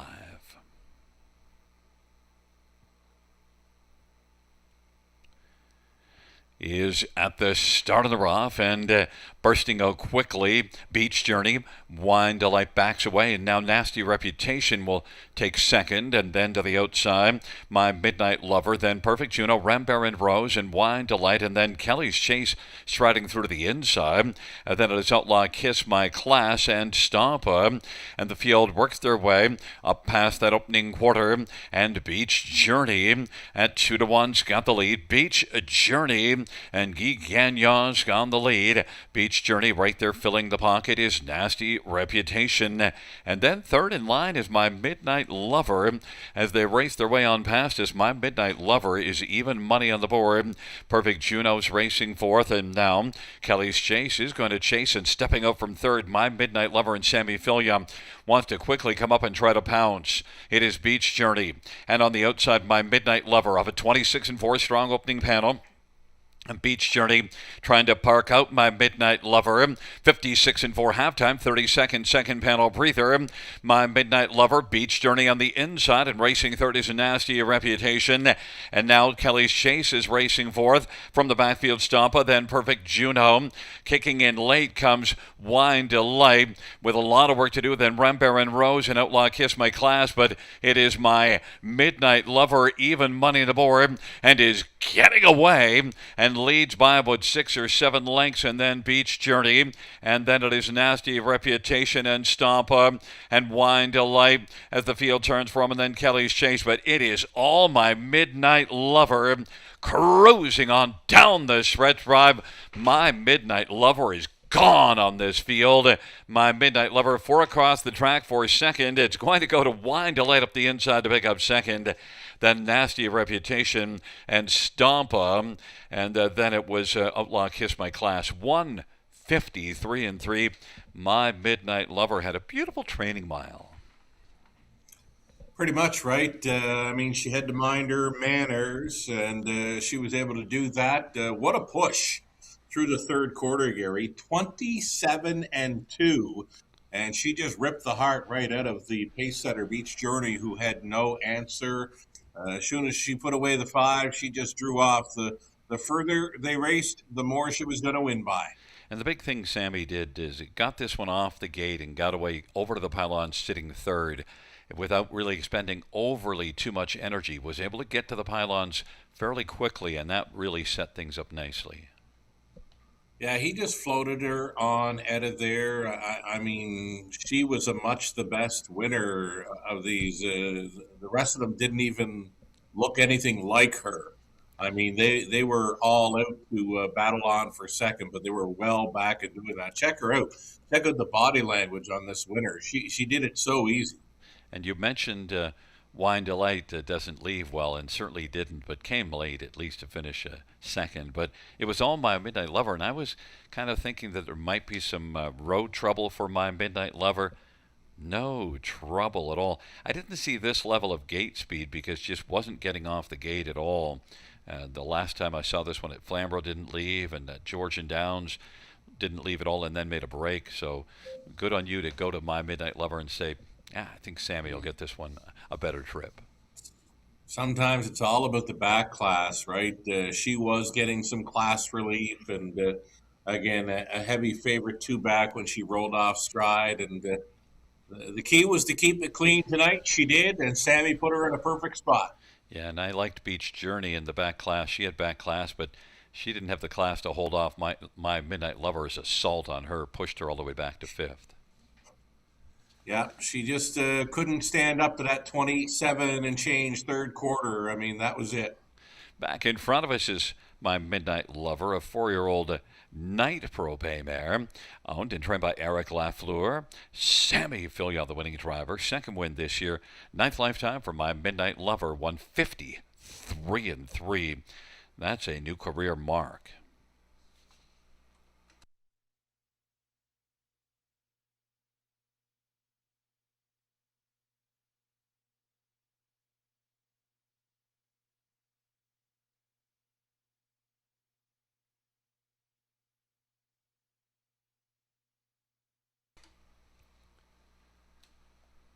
Fifth race, number 8, My Midnight Lover, pays 420, 320, 230. 4, Wine Delight, 510, 310. 3, Nasty Reputation, 340. $2 exactor, 1550. Dollars ride, 2750. 20-cent high five, 207.38. 20-cent pick 3, 23.76. 20-cent pick 4, 136.05. Dollar pick 5 is 2018.90.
Fifth race. Order of finish from the top 973 256 418. That's 973 256 418 on the bottom.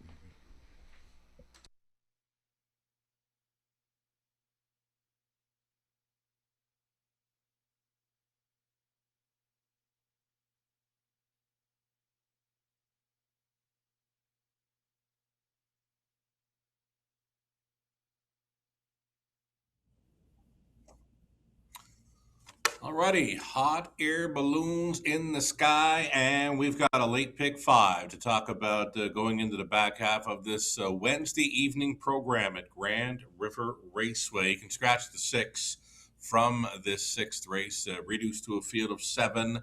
We've got late pick five ticket ideas with myself, Gary Guy, Connolly Ecclestone, doing our best to map out a winning combination. So let's bring up my pick five play beginning for race number six. We're three deep. Corona Seal Stir. That one going out for trainer Vic Putty. Nugget Hug It. JB Copley trainee at a post seven, and then Better Talker. Chris Haskell sending that one out with Travis Henry on board. 3, 6, 7. That's where I'm going to start up the pick five play. We do single up in race number seven. Number 6, Bally Keel Survivor. Single for me, a pretty good back quarter in the qualifier, 28-1, and we're not seeing much for 28 speed on the rest of the field in there. So I'm going all alone with number 6, Ballykeel Survivor. Jody Jameson the call for trainer Katie McNeil. Over into race number 8. Back onto the pace, 2, 5, and 6. The ninth race, 1, 5, and 6 there with Lions, Gustave Ring, a D8 Let's Boogie, and Arson Seal Stir. Again, another scratch in there. The 7, Skip the Honey, in race 9 will not start. 10th and final race of the night is where we go deepest of all with a 2, 5, 7, and 8. I'm in to go for $21.60 on a 20-cent play for this late pick 5. Gary Guy has got a pick 5 ticket idea in place as well. We'll bring up Gary's ticket, and we'll go on through it. And he, too, has found himself a single in leg 2 of this sequence. The opening leg for Gary, the one Aaron Wood Big Mac has returned to the races after missing a few months. So a freshened up Aaron Wood Big Mac, now trained and driven by Lauren House for a friend of the show, Dave Abaccioli out of Michigan. Also including 4, Lions Poppy Rock there, and a single for Gary. That's the 6, Ballykeel Survivor in race number 7. So we're on the same page for the single. 8th race for Gary, 2, 5, and 6. His top selection being 5, End of the Trail. 2 deep in the 9th with the 5, D8 Let's Boogie. His plan B is Lions Gustavo Ring. And then 4 deep for Gary on the end of it with 1, 2, 3, and 7. His top pick there, number 2, Stilton Gold. Gary in for $9.60, his favorite price on a multi-leg wager at the river. One more ticket idea for Connolly Ecclestone. Let's bring up Connolly's best go on the late pick 5. You know, Conley's favorite price is never $9.60. It's $28.80. Oh! Yeah, we get to know you, right? Absolutely. 3, 4, and He's got the wallet. sorry. Yeah, he does too. Big thick one. 3, 4, and 7 for Connolly in race 6. He goes deepest of all in the 7th race with a 2, 4, 5, and 6. Backed it off to 2 and 9. Country Maverick and Chief Hauser in race number 8. 3 deep in the 9th, and on the end of it in race number 10, he's on 5, Miss Sophia Rose, and the outside starter number 8, Half Fast. Again, $28.80 if you're in to go with Connolly on his late pick 5. Good luck.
Field on post parade for the 6th one. Aaronwood Big Mac. Lauren House for David Omicelli. Number 2 is Twin Bee Bet on it. Travis Culliver, Jody Cullen, Wayne McCray, and Daniel Ross. Number 3, Corona is Sealster, Daryl Thiessen for Vic Putty and Michael Morocco. Number 4, Lions Poppy Rock, Scotty Colliver, Ken Oliver, and 3 Lions Racing.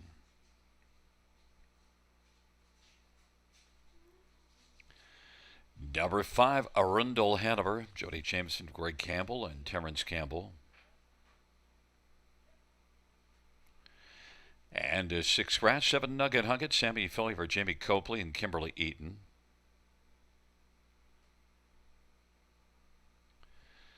And a Braid Better Talker, Travis Henry for Chris Haskell and Don Schuldeis.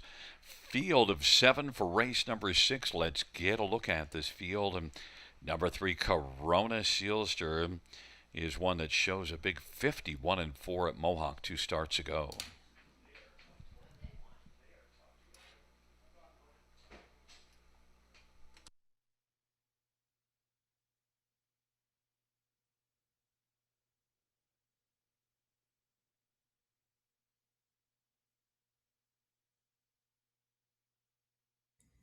There we go, mic'd up.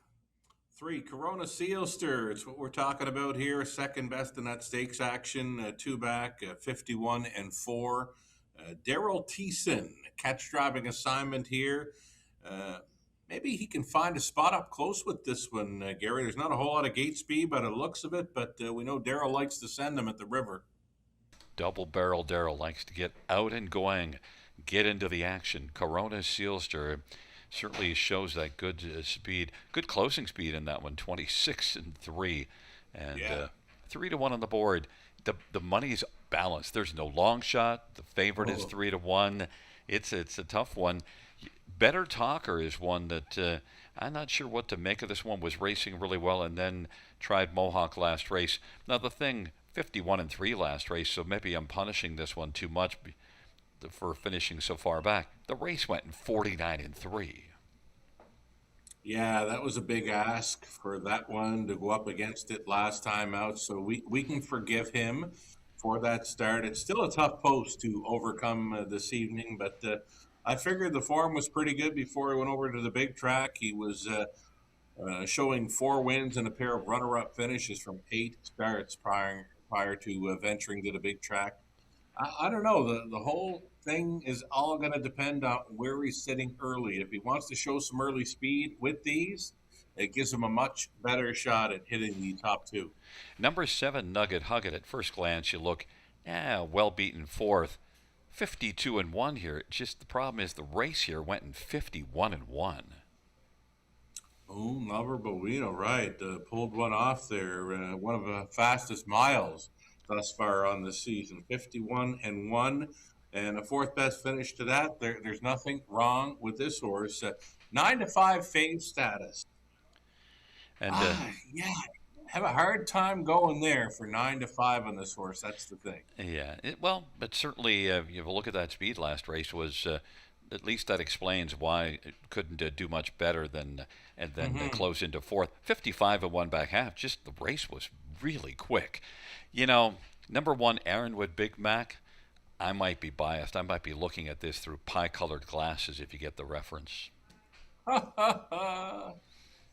out for the pie guy out of Michigan, Aaronwood Big Mac. Lauren House now training and driving, and this horse has a decent record in his 4-year-old season. He's been first, second, and third from just 7 outings. He's fresh. He was After really good missing last a few year. months, he might need a start or two. He was really good last year, and I remember how great he looked. Like, he's very, very competitive, and I don't know. I expect big things out of Aaronwood Big Mac, and is currently on the board at 5-1. As I mentioned, the board's pretty wide open. I'll tell you who I'm surprised that you didn't take a closer look at, or maybe you did and you had a reason. Number 4, Lions Poppy Rock. This is a non-winners at 2. Lions Poppy Rock's been racing in the non-winners at 3. Beat the non-winners at 3 at Georgian 2 starts ago, and also was 3rd at Georgian beaten just a length of 3/4 and non-winners at 3. The last race wasn't good, but it was post 9. It was just a problem. It's just a numbers game, right? I was already up to 4, and yeah, I like Twin B better than it. I do like the 4. I even like the 5 with Jody hopping on board for a catch driving assignment. A Rundle Hanover, the 5, Gary, it's one that I chased all spring in London. I finally gave up on this horse. He's more like a one-trick pony. I think he's much better if he could ever take the control early, that Arundel Hanover. But this 4, Lions Poppy Rock, I know what you're saying. Well, Kenny Oliver. Kenny Oliver, Three Lions Racing, Scott Coulter, that whole combination has worked well in the past here with Grand River. Longest shot on the board. I bet you didn't see that coming. No, and a really good 2-year-old last year. Just 5 starts last year as a 2-year-old. 5 for 5 in the top 2. I just think maybe people are punishing this one for that last start from post position 9. Just was a non-factor. But I tell you what, Kenny Oliver doesn't have very many non-factor races with his field. Look, 337 training average. He's won around about 23-24% of his starters. So he sends out some live puppies, Lions Poppy Rock. So the 2 that I like, Aaronwood Big Mac and Lions Poppy Rock, you got the 1 for 4th and the 4 you don't like at all. So we really have a difference of opinion. And now, look at, people are starting to get out those pie-colored glasses because Aaronwood Big Mac is down to 2-1. Late action coming for the 1. I just don't see it off the layoff. I mean, he could prove me wrong, because we know he's more than capable if he shows up here with his A game tonight. But again, I think he's just going to need a start or 2, Gary. Well, we know the owner, David Omicelli, shows up with his A game big time. Oh, always. We love to see Dave coming to London, and we've always got time for him. His son Anthony's usually on board for the ride as well. And we're going to wish him all the best on getting back to the races here with Aaron Wood, Big Mac, Lauren House on board right now is the favorite. Yeah, a good piece of advice for other people. If you want to get the better of announcers, just bring some pie with you. 100%. Fresh baked pie. Look, we've talked about this whole field, and yet this looks to me like some kind of a race where something's going to happen because it's such a wide open dash. And you can't love them all. There's Twin B Bet on it, and look, we're not even talking about Twin B Bet on it. Jody Cullen sending out this horse, one that is 6 out of 10 in the top 2, has 4 wins on the season, and we're not even giving him any time of day. Part of that is the last 2 races. That last race here was a non-factor, and the start before the Georgian Downs didn't do well. But you saw him in that London Classic Series, and it was very much a factor. Oh, for sure. He finished second best to the one that scratched tonight that we're hoping to see that has gone on to be 7 for 7 in the 4-year-old season. I'm talking about Skip the Honey. Well, Twin B Bet on it. Led all the way and was picked up very late in the mile in that London Classic Sales Series final, going for 40 grand. A Twin B Bet on it, 12 to 1. I didn't see that coming, to be honest. You can go many different ways in here and to try to find a winner. It's just, I wonder if it happens quite a bit here at Grand River Raceway, wide open racing here. I wonder if the thing with him is that he really wants to be on the lead, and maybe from post 2 here, because you do see back in London when he was in that London Classic Series, the 2 races that jump off the page, made the early lead in both of them. Yeah, that's where I saw him do his best work. There's a few that can leave in here. They're outside starters, the 7 and 8, but Twin B Bet on it, his best shot would be to make front. And speaking of making front, I'll tell you what, if 5, Arundel Hanover makes, beware.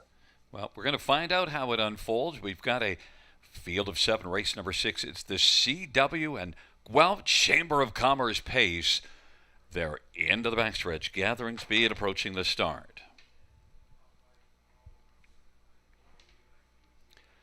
Field 4, the 6th race.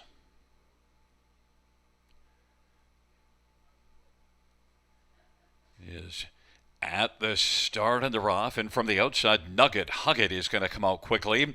Nugget Hugget is driving, and then Arundel ahead of her, and Better Talker. Corona Sealster. Aaronwood Big Mac is fifth away, then Twinbee bet on it, and back to Lions Poppy Rock. Field of seven racing up to the opening quarter. Better Talker from an outside post at 9-1 is able to make the lead. Nugget Hugget right now is hugging the cones and filling the second spot. Arundel ahead of her is right now racing third. Corona Sealster fourth on the inside. 27-1 opening panel as they come on towards us, and then racing fifth is Aaronwood Big Mac in front of Twinbee bet on him, and Lions Poppy Rock is back trailing the field. They work their way up towards the half of a 27-1 opening quarter. Better Talker at 9-1 with the front. Nugget Hugget right now is still on the pylons. Aaronwood Big Mac now is slicing into the lead and now is coming on the outside, and also Twinbee bet on it is kicking into gear. Down to the inside of Rundle Hanover. Corona Sealster, Lions Poppy Rock. It is Better Talker who's still better. Right now it leads by 2. Aaronwood Big Mac is coming to call first overs up to second. Of half of 57, they head to three quarters. Better Talker, Aaronwood, Big Mac, and then Nugget Hugget. Racing fourth is Twinbee bet on it. Arundel ahead of her, Lions Poppy Rock, and then Corona Sealster. And it is still Better Talker who's got the lead. Better Talker, Nugget Hugget, and Aaronwood Big Mac. Lions Poppy Rock has a lot of pop late now and has a lot of work to do, though. Down the stretch where they come, it's still Better Talker, Aaronwood Big Mac, and Nugget Hugget. But as they come on to the finish, Better Talker, coast to coast like butter on toast, wins it. Aaronwood Big Mac, and then Nugget Hugget. And Lions Poppy Rock, a mile of 153-1. Better Talker at 9-1 on the board, and got the job done. A very confident drive by Travis Henry. Oh, when he made front, Gary, I said, that's it. That's it. And then when I saw the half, 29-4 through that second quarter, I said, this horse is just going to jog. Exactly what he did. I mean, at 9-1, incredible price for this horse. Yeah, and he won here in this class just 2 starts back. I mean, probably shouldn't have been 9-1 with that victory in this class, only 2 back. And you know what? At first glance, people will look 6th beaten 9 3/4 last race. But as I mentioned, you got to look over and see, oh, the race went in 49-3. That's okay. He's fine.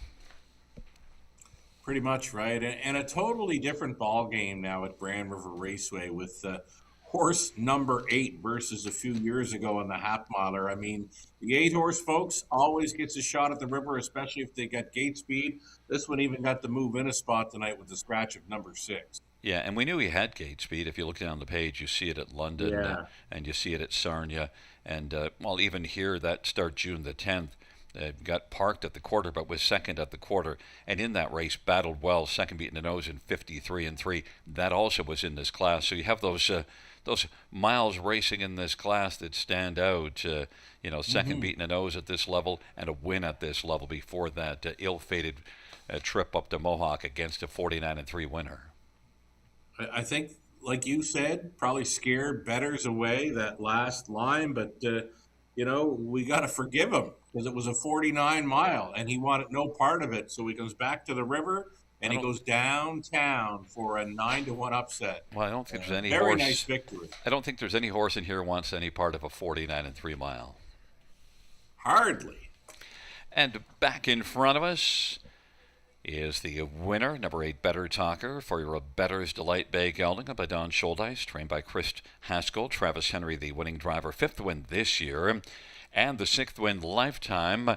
And the 6th race, the CW Guelph Chamber of Commerce Pace.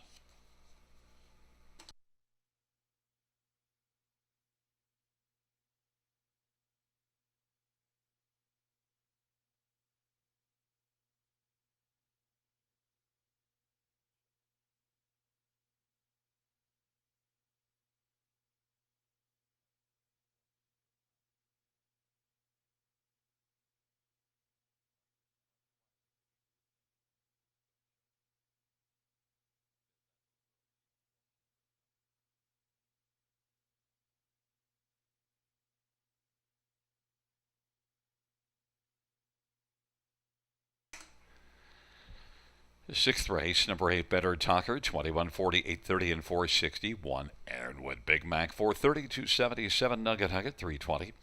$2 exactor, 122.50. Dollar try, 377.45.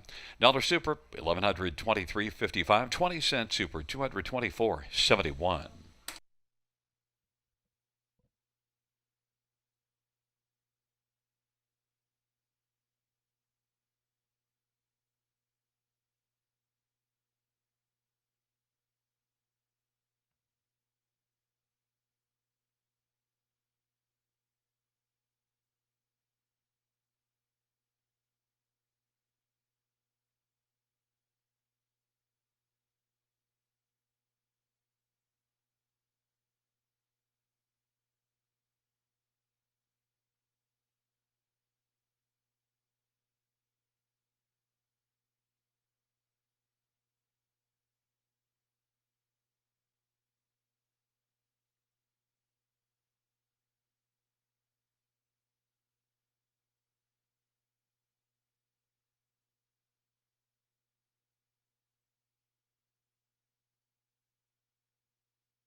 Sixth race, order finish from the top, 27645.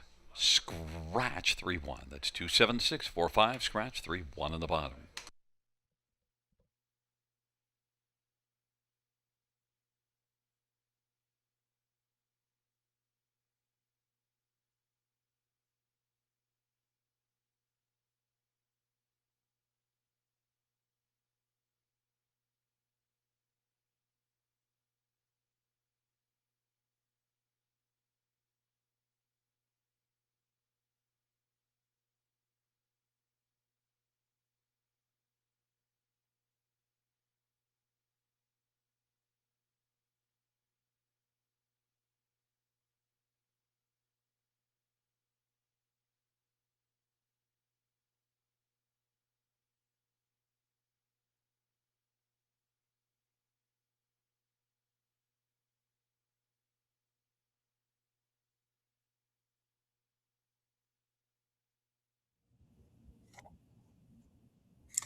Already gonna fly into the late pick four here. Pretty good price on the starter for the late pick five, 9-1 on Better Talker, and you better believe we use that one to start up the pick five plays. So going into a race number 7 for the start of a late pick four, one final prospect this series event. This for the 2-year-old trotting colts and the geldings, and it'll be a single for me. Number 6.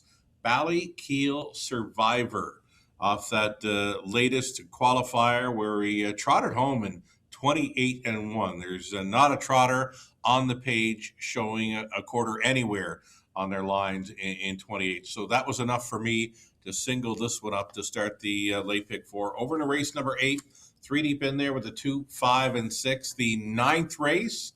Using Lions, Gustafa Ring, D.A. Let's Boogie, and Arson Sealster. And we'll go 4 deep on the end of it with a 2, 5, 7, and 8. Just $3.60 to play along with this late pick four ticket suggestion. Gary Guy, his best go on a late pick four at the river. Let's bring up Gary's ticket now. I believe he too would be singling. Number 6, Keel Survivor. Yes, it's coming.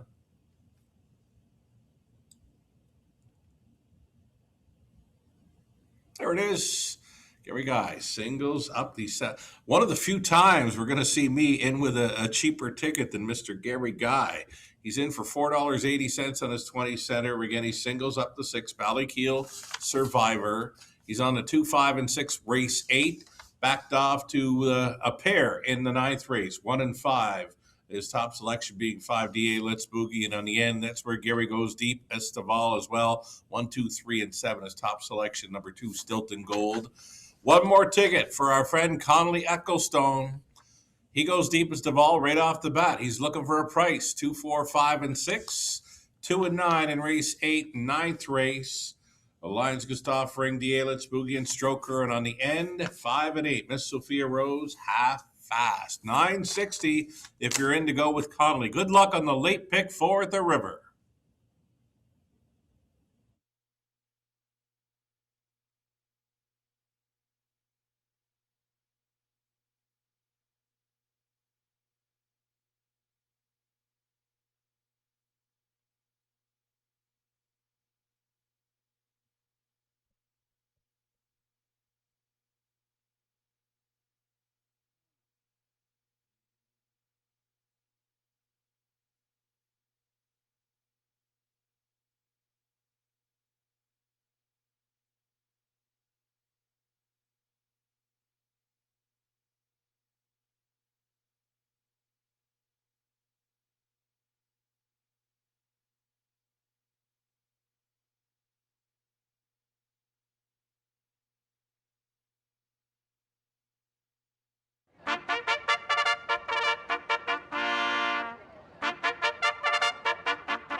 Field on post parade for the 7th. 1 is Castellano, semi-failure for Champ McGuire. Number 2 is Kind of Tricky, Tyler Barth for Katie McNeil. And Tyler is the owner. Number 3 is Twin Bee Cachao. It's Guy Gagnon for Benoit Hebert. And number 4 is Mr. Predictable, Brady Colliers for Blake McIntosh and Glenn Dyke.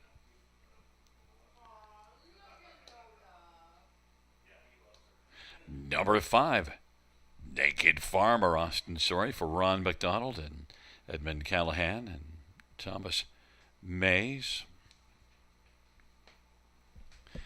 And number 6, Keel Survivor, Jody Jamison for Katie McNeil and Ballakeel Racing. Field of 6. Prospect Series, 2-year-old trotting colts and geldings. Let's get a look at this field. We'll stay right there with Keel Survivor. A couple of qualifiers. We have 5 first-time starters, and then Naked Farmer has had 1 start. Keel Survivor, 3-2, Sugar. Alakeel Survivor. Well, it's all about that 28-1 speed on the final quarter in that latest qualifier. As mentioned, Gary, there's none of them in there showing that kind of speed. So he's got an edge on this field already. One of two Katie McNeil trainees. Of course, her better half, Tyler Borth, will be driving two kind of tricky. Jody Jamieson gets the driving assignment for this Ballykeel Survivor in his career debut. And made a break June the 20th in a qualifier, but clearly not concerned because in the June 27th qualifier, blasted out 29-3 opening quarter and still had that 28-1 on the back half. And Tyler Borth qualified this one. We saw that earlier, when we got looking at these 2-year-old trotters. There's the break in the qualifier. Very clean last time. Trotting hobbles went on. Yeah, and that is the story. I mean, you see that difference, and right away, Ballykeel Survivor, there you see the trotting hobbles and Jody Jamieson. Ballykeel Survivor, Katie McNeil, and, has that really that 25% plus win percentage. It was a plus with that win earlier this evening. How about number 5, Naked Farmer? This is one I want you to flesh out a little bit on Naked Farmer. Well, 29-4, final quarter, passing horses on a half miler. That's the half miler of Buffalo, south of the border, when most of the trotters have been on big tracks. That's a pretty good final quarter for a trotter on any half miler this time of year. 29-4, again, passing horses. Austin Sorey gets the call for trainer Ron McDonald. I thought this horse would be a price, but you're getting 3-1 right now, a second choice with number 2. And I see Brett McDonald drove this horse in Buffalo in that last start. Now Austin Sorey here on this drive for Ron McDonald. Ron's having a very good year. The number's not quite as good of late, but overall, Ron is a very effective trainer. Oh, for sure. I mean, he's been at it a long time, and him and Brett get along great. Brett has been driving lots south of the border of Buffalo. It seems anytime I tune in to catch a few races there, he's involved in the action. He's on the tour. At number 2, kind of tricky, Tyler Borth for Katie McNeil. Connections worked well earlier in the card. And look, this is 2 qualifiers. I don't see a lot to get excited about in the qualifiers, but at least that back half, each quarter, the last 2 quarters were quicker than the early action. Yeah, a couple of 2:01 miles, right, in both qualifiers, and very honest, too, right? There are no X's on those 2 lines, so we'll give them a shot with these. Kind of tricky, Colt Son of Trixton. Now, this next one, number 1, Castellano, at first glance, you might look at the 2:04-1, but then you got to look at how he did it. 34-second opening quarter. He just kind of moseying around, but then he really picked it up nicely, and eventually that back half is 58-3, so it's a decent back half. It's one thing about these young trotters this time of year. I mean, they're just going behind the gate, most of them for the first time, and following some schooling trips.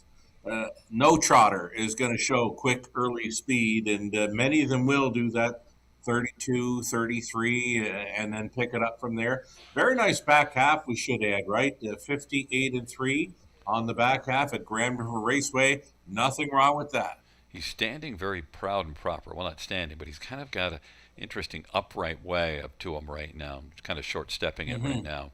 But he's a good looker. Yeah, and plus, you know what? He can't hear what we're saying about him because he's covered up.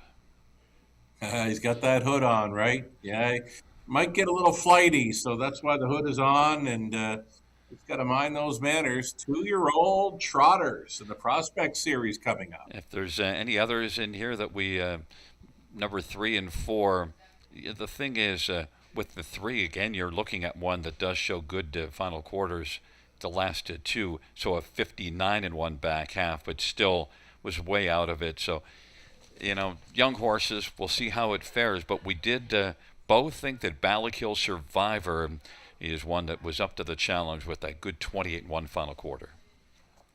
Yeah, indeed. I think it's going to be tough to beat the 6th if he keeps it together. I love the name of 3, Twin B. Ka-chow! Oh, there you go. Help me with that. I love that. And it is a field of 6 for race number 7. Ballakeel Survivor was the favorite, but now the favorite is 5 Naked Farmer. It's a field of 6 for the 7th.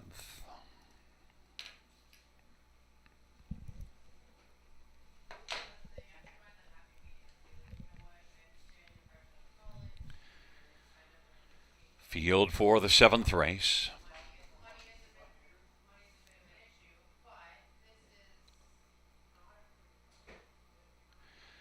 They're at the start of the rough, and Naked Farmer comes streaking out quickly with Ballakeel Survivor. Twin Peak Chow is off stride.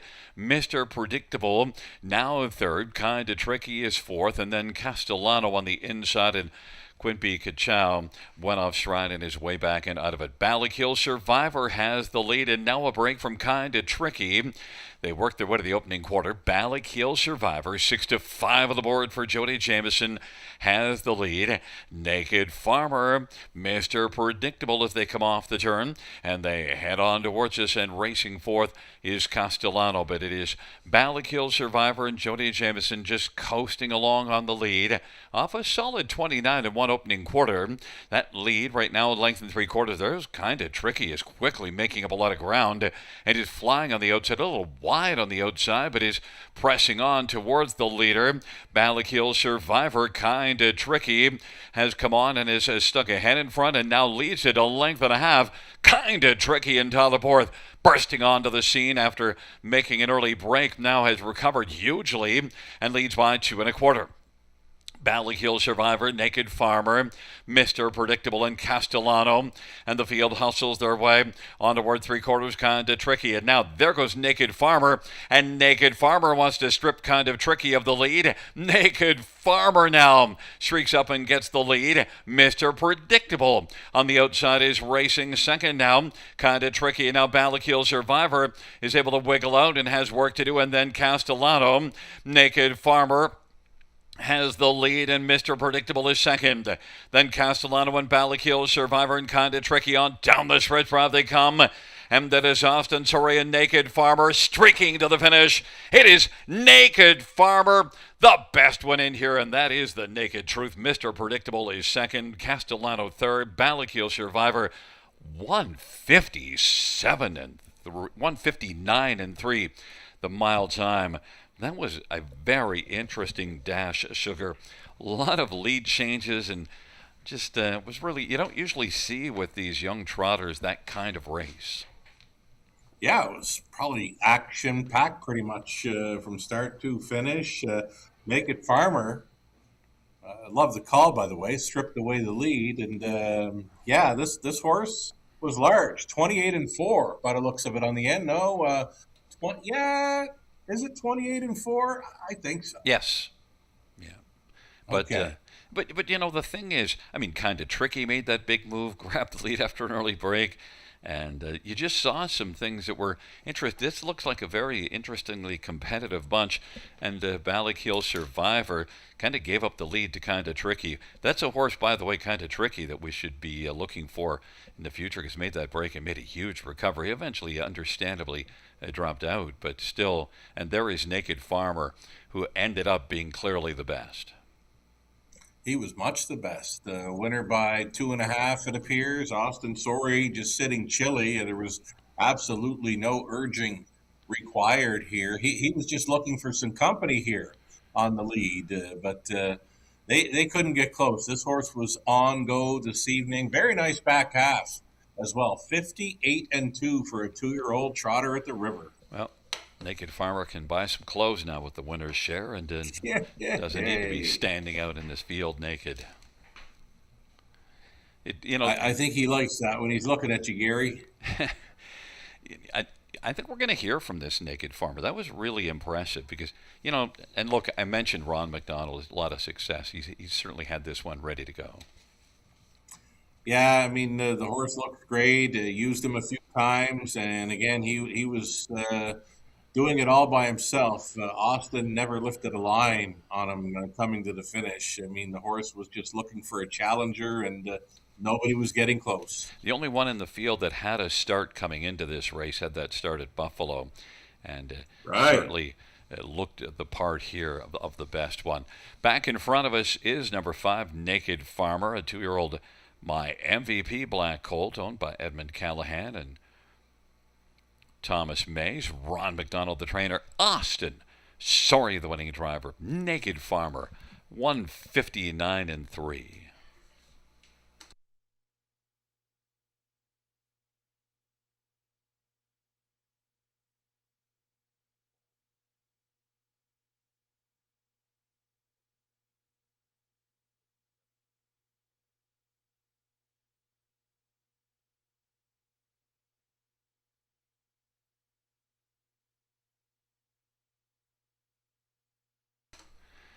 Number 5, Naked Farmer, 880, 530, 350. For Mr. Predictable, 840 and 520. And 1 Castellano, 610. $2 exactor, 42.60. Dollar try, 202.95. Dollar super, 536.20. 20-cent super, 107.24.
Seventh race, order of finish from the top down, 356214. That's 356214 on the bottom.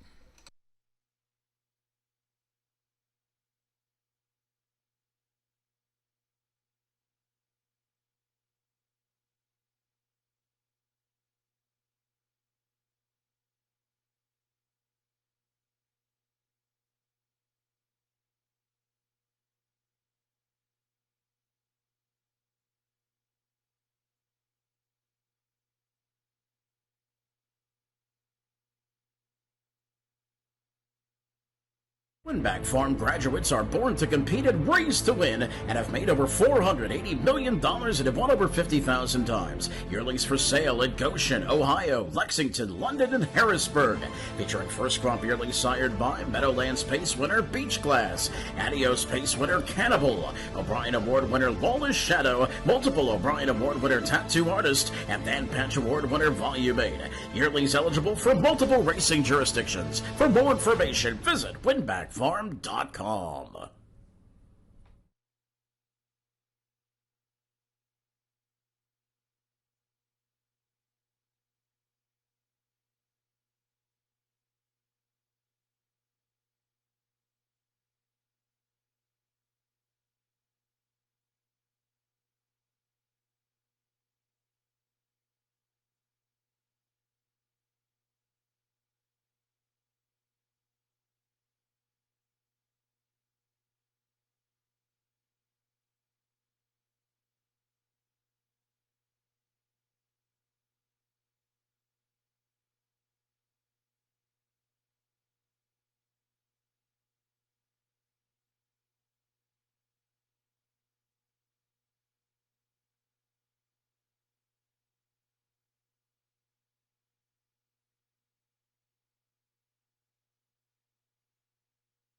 Field on post parade for race number 8. One is Lions Scooting Tuttlebourne for Jason Sherman and Dwayne Soler. Number 2 is Country Maverick Jason Ryan for Renee Sampson and Carl Dawson. And number 3 is Speedy Dancer Sammy Foya for Jamie Copley. Number 4 is Spare Jonathan Drury for Rick Zeron and Hunt Racing. Number 5, End of the Trail, Daryl Thiessen for Jamie Copley and Kimberly Eaton and Daryl Tingley and Dwayne Tingley. And number 6, Probability, Scott Young for Lacey McCabe and Glenview Livestock. Number 7, Bar Down Brisbee, Travis Cullen for Russ Ellis. Number 8 is Chucky Bovino, Andre Goyer for Caitlin Graham and Glenview Livestock. And 9 is Chief Hauser, Garrett Rooney for Steve Bossons and Chief Nation. Field of 9, race number 8. Let's get a look at this field. And, well, we both looked at this race and we ended up with the 5, Sugar. I'm on the 5. End of the Trail to be first under the line. Jamie Copley has had this one for a few starts. I'm going to hope for a little more this time out. He's been 4th in each of the latest 2, showing some 55 speed last time out. 7-2 currently. Yeah, I can get behind this fella and stay with him here. I think he's due. Yeah, and I also see in the front of the program, I think this is Ken Middleton's. He calls it a long shot special, but he saw enough in there, and then we both have this one on top that you won't be getting a long shot price on End of the Trail. And hard to get a price on one sent up by Jamie Copley. 100%. I mean, and he's just sort of getting used to this horse as well. He's only had him for 3 starts. And again, he's starting to come around now. Pretty good back half in his latest over at Grand River Raceway, 55 at a piece, right? Just a one-time winner. That victory this season over the 5/8 at the Meadows, a very fast 5/8 south of the border, where he got the job done 55 flat on a good track. I think we're just set to assume a whole lot more from this one tonight. Yeah, 1 minute first half and then a 55 and 3 back half. So really picked it up. End of the Trail. And just needs it, like the pace scenario, just they didn't go enough up front for the time of the mile. So End of the Trail, it would help if they went a little more on top, and we'll see if we get one of those going a little more. Go ahead. Just put them on top, right? Put them on top. That's one way of taking make control. Them come after you. Now, one of those ones that might argue with End of the Trail going to the front is Jason Ryan and Country Maverick. Exactly. These are the 2. I think that's the lineup: 5-2 or 2-5. Country Maverick, Colt Son of Sunshine Beach, just missing in the latest, and pretty good trip, 55 speed that he's capable of. So I think we're going to be right around that ballpark for a winning mile in here, around 55. I think it's got to be the 5 or the 2. I'm not looking at the 6 for a victory, but the betting public has made him a favorite right now. Yeah, and the thing with 2 Country Maverick also is missed the top 3 only once, and that was a start from post 8 here, landing a 4th. So, and in that one, he actually raced really, really well from off the pace. Just another race that they didn't go enough up front. So Country Maverick, really capable. In fact, there's the value at 7-1, because I don't think there's that much to separate the 2 and 5. Not the way the tote board has them, 3-1 to 7-1. We'll talk about the 6th, though, probability, because the fans think this one's got a much higher probability of winning than the 2 of us do. Well, raced pretty good on the Lasix there. This is going to be the 4th time Lasix, but did get the job done already 2 back. It was 155 flat. Nice burst on the end of the mile. That was the night they let him race for purse money only. And Scott Young stays on to drive this one. Got up on the wide side last time and just didn't work for him. He certainly tailed off late, so he's going to be looking for a much easier go of it here tonight. Yeah, he did a lot of work in that one, though. So, Yeah. don't draw a lot of conclusions on 8th Beat and 70. Did a lot of work. Didn't have to work nearly as hard as the one before it because it was shut down and coasting at the finish to win by 5 lengths. Right. It's an improved post too, right? He's had the 8-hole a couple of times in his last 3. He's had the 9 and 10.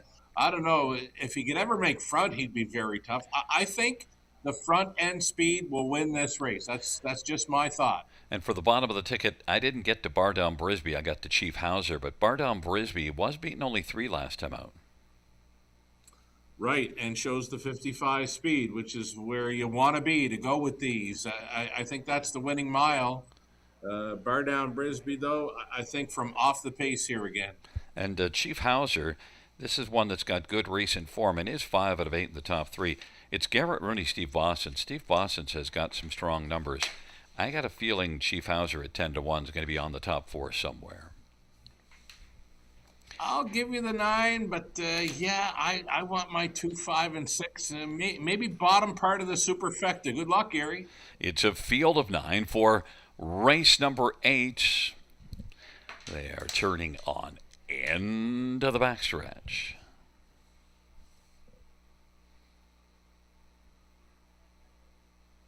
Field for the 8th race. They're in position and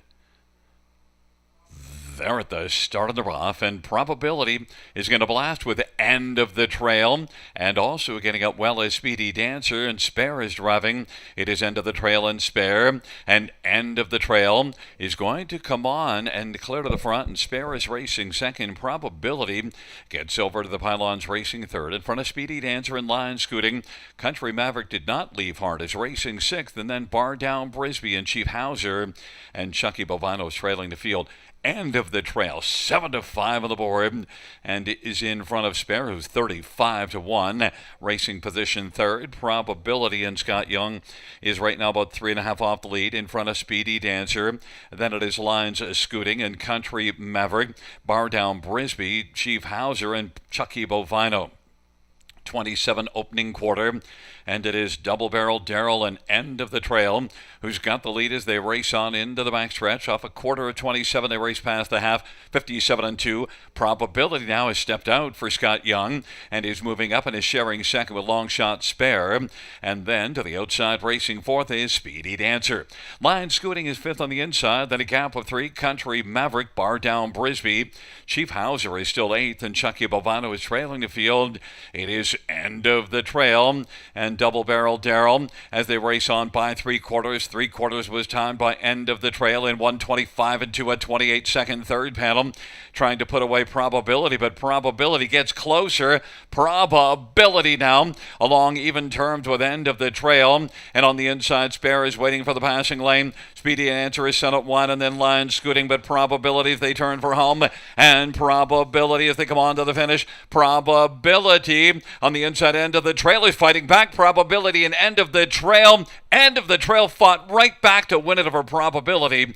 Then Speedy Dancer and Spare 1:54 and 1. You don't see that often, Sugar, how a horse gets headed in the stretch and then comes back to win it.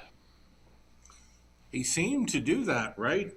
Probability looked like he was going right on by midway through the stretch and then just began to hang, and that had End of the Trail digging down deep, finding more to come back for a new life best of 1:54 and 1. If this gets made official, I felt the winner was going to be on top all the way. Well, he was for the most part. Well, who would the announcer say? Come on, man. You just what? I got to be careful when I do that. I'm still not confident in picking a winner in those tight ones. I didn't think it was as tight, but hey, whatever. Look, Probability I thought was about 95% probability halfway down the lane. Oh, he's a quarter length in front right here. Yeah, and then here we come back to the finish, and fighting back on the inside. Yeah, the 5 won it. There's not even an if to it. Well, we'll take a look at the slow motion. But one thing, Double Barrel Darrell lived up to his name. He got this one. You said, never mind needing a pace scenario. do your own work, set the pace, and as you're seeing them be pretty close and even, and there it is. It's end of the Yeah. trail, end of the story. End of the story. Put them on top and make them come and catch you, right? That's what I said. Well, and probability did catch him, but the problem is probability didn't finish the work. Yeah, he did enough to go by, but it wasn't at the right time. I mean, this horse came back and good to see. You know, Copley was getting used to him. 4 start for the Copley barn and goes home with the new speed badge. It's a 5-6-3-4 back in front of us, number 5. End of the trail. A 3-year-old Art Speak Bay gelding, owned by Jamie Copley and Kimberly Eaton and Daryl Tingley and Dwayne Tingley. Jamie Copley is the trainer. Daryl Thiessen. Double barrel Daryl guns them down in the 8th. Second win for end of the trail this year in lifetime. Mile of 150, 4-1.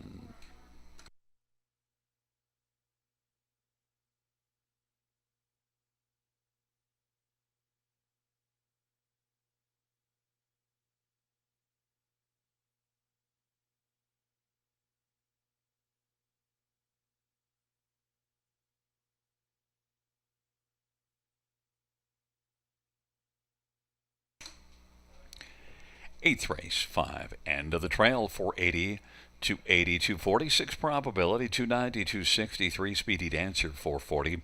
$2 exactor, 14.20. Dollar try, 45.20. Dollar super, 313.70. 20-cent super, 62.74.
8th race. So we're finishing the top, so 583-412-679. That's 583-412-679 on the bottom.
Field on post parade for the ninth. 1 Lions Gustav Ring, Scotty Quilliver, Ken Oliver, and 3 Lions Racing. Number 2 is Parlay King, Paul McKenzie for Bill Budden, C.E. Lawrence, and Jason Battering, Greg McNair. Number 3 is Boot Hill Huddy, Travis Cullen for Jody Cullen and A1 Stable. Number 4 is Calypso Creek, Jason Ryan for Barry Bird and Debbie Bird. Number 5 is D.A. Let's Boogie, Sammy Foya for Luke Blaine, Cozen Farm. Number 6, Arson Sealster. It's Daryl Cheeson for Jimmy Copley and Kimberly Eaton and Daryl Tingley and Dwayne Tingley. Number 7 is Scratched. Number 8, Twin Be Courageous, Brady Colliers for Rodney Hughes and Sarah Emery and Elaine Stock. 9 is Stroker, Austin Surrey for Gary Rive and Ashley and Matthew Rive Bohannock. Field of 8, race number 9. Scratched is 7, Skip the Honey. Let's get a look at this field. And, well, D.A. Let's Boogie. Well, I tell you, this is one that's been really boogieing of late. And the last time out, 51-4, and just a couple of ticks off of his career best. Yeah, I go back and I look at that replay where it appeared. Well, if you look at the chart line, it looks like Arson Fielster was gaining on him and getting closer. Well, maybe he did gain a bit, but there was no way he was getting by L.A. Let's Boogie. This horse could have went along for another quarter mile, I'm sure, and would not be caught. He is so good right now, and 7-5 favorite status, I could see that going towards 2-5 or 3-5. The one thing when you look at him, too, because he can race from off the pace if he has to, and yet he did flash a little bit of gate speed last time out, got out a little bit better. He's just a tougher animal to beat because he doesn't have to get things his own way. And he's got 9 wins in the past 25 starts as well as 5 runner-up finishes.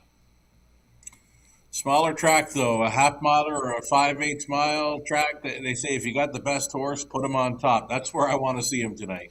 Well, off that 51-4 mile, and you do see that 51-2 is only May the 30th at Mohawk, so certainly the recent form is just outstanding. Sammy Filio for the high percentage barn of Luke Play, winning 24%, has 100 starts on the year. Easy to do the math in Luke's case. D.A. Let's Boogie 4-5. Number 6, Arson Sealster, is one that, has finished a runner-up in 3 of the last 4.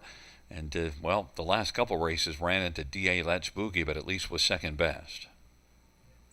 Second best to D.A. Let's Boogie at the river right now is not such a bad thing because D.A. Let's Boogie, to me, is one of the best horses on the grounds there down around Elora. So Arson Sealster, I'm expecting to see him blasting off to find a spot up close again. It's Thiessen combining with Copley once again as they'll try to double up, but I don't quite like their chances. Lions Gustav Ring is interesting. This is a 3-year-old, and D.A. Let's Boogie and Arson Sealster are both 4-year-olds. But Lions Gustav Ring is one that was a winner here in the non-winners of 2 starts back, a really good winner, and then went down to a grassroots at Mohawk and showed he can go some, 51-1. Yeah, showed some gate speed, right? 26-2 right off the hop, and he was pretty good in that one with Coulter. Did manage a 4th best finish, but he was a beaten favorite on that occasion. I'd love to see him flash that early gate speed once again. That's his best shot at hitting a top 3 with these. And you also see this one raced May the 30th and won 50-2. Of course, the problem is the race went in 48-1, so he was well beaten. But still, he showed the ability to race pretty quickly. So, Lions Gustav Ring, Scotty Coulter, Kenny Oliver. Did you see the winner there, Brandon Boulevard? I mean, he's going to be the heavy favorite in the Meadowlands. That's what you call a measuring stick. And he couldn't measure Brandon Boulevard, but a lot of them can't. And I think it's going to be that way on Saturday night. I watched his Meadowlands Pace elimination. Made it look so easy. It's probably going to go down as one of the he should win it.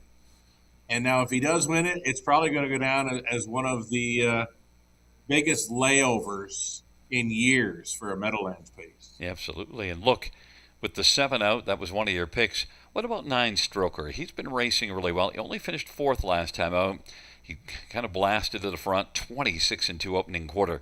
That probably won't be in play here from the trailer post, but I think he's going to be able to get a trip if he can. If Austin stays up close to Lions Gustav Ring. One thing I've noticed about Austin, some drivers are a little more timid with the trailer post.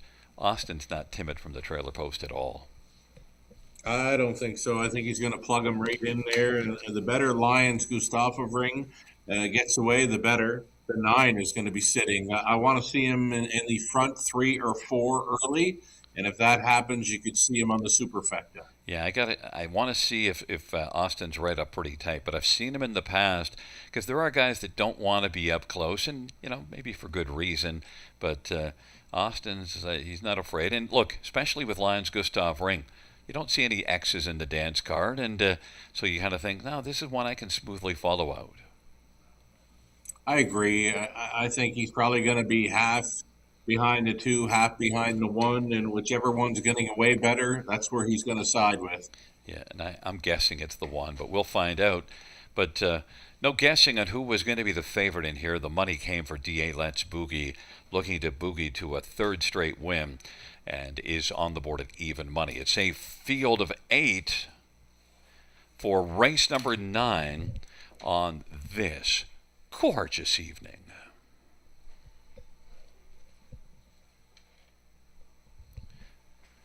Field 4, race number 9. Gathering speed, approaching the start.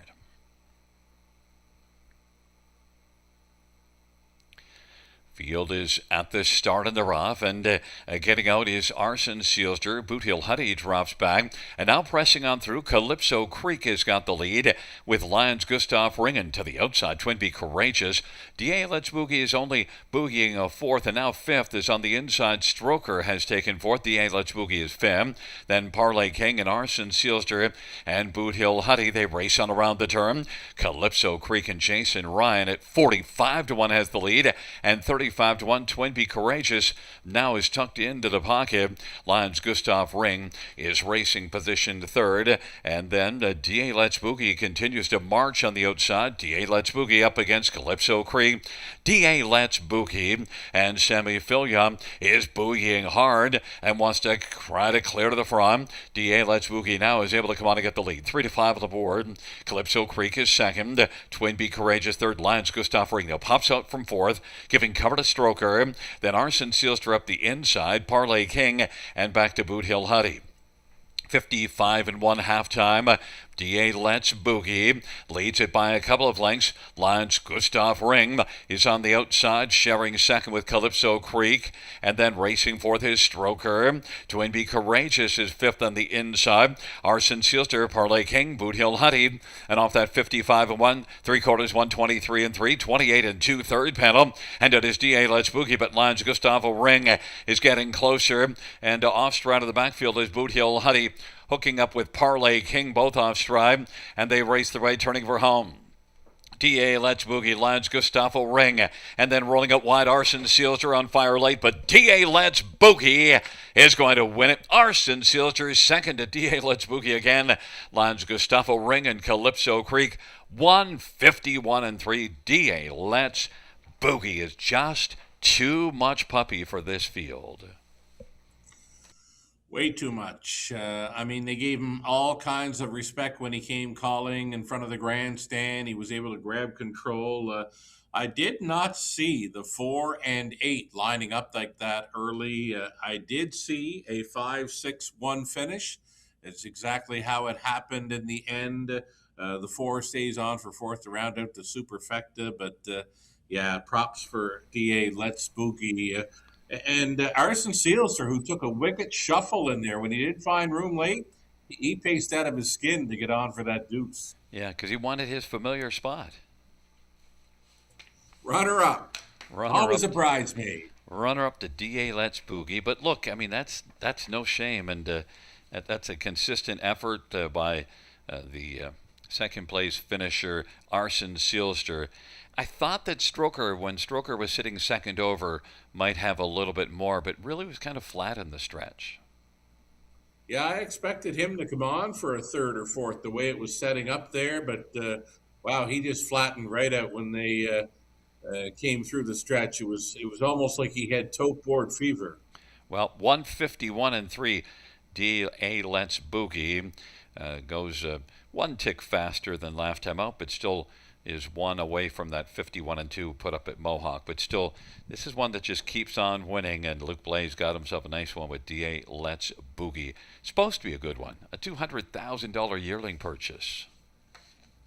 Yeah, he's been a real nice horse in recent starts. He's certainly going in the right direction. I'm just checking up on an exactor play here because I wanted to see the six got let go at pretty good odds.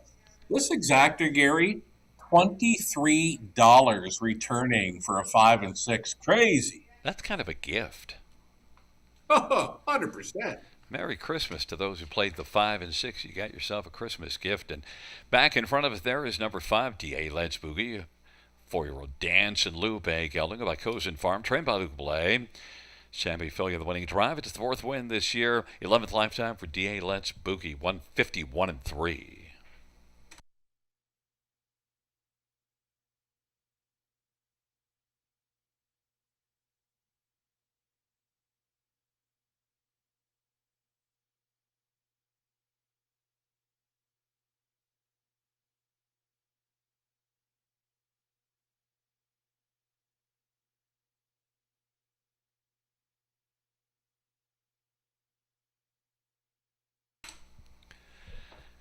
Ninth race, number 5, D.A. Let's Boogie, 330, 240, 210. 6, Arsen Seelster, 11, 10, and 440. And 1, Lions Gustavo Ring, 220. $2 exactor, 23.10. Dollar try, 28.15. Dollar super is $148, and the 20-cent super is $28.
Ninth race. Order of finish from the top is a 3. 8 plays 7, 7 plays 8, 4, 1, 2, scratch 5, 6. That's from the top down. After the placing, 3, 7, 8, 4, 1, 2, scratch 5, 6 on the bottom.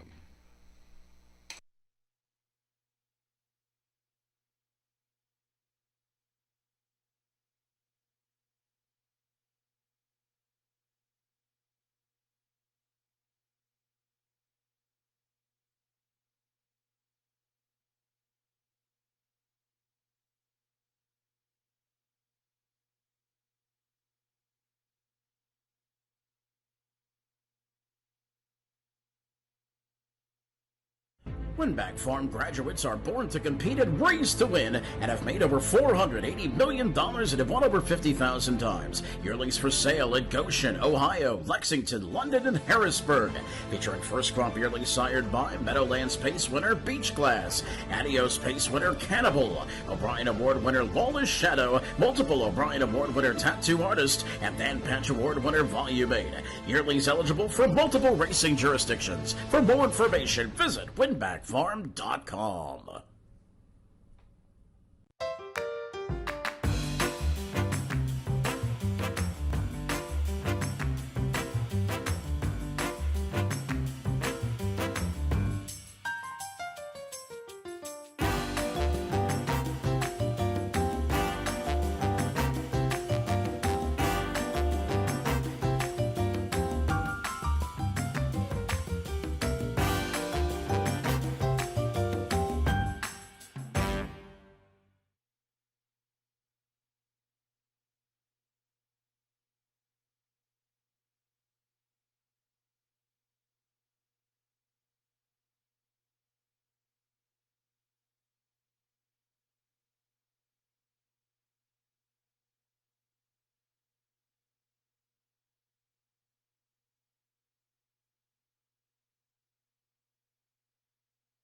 field for the 10th race on parade. 1, Snake Eyes Hanover Lauren House for Melissa Loyer.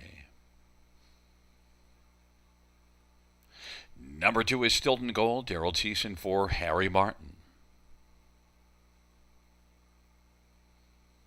Number 3, Fox Valley Aruba, Austin Surrey for Tyler Schlotman and RNJ Racing.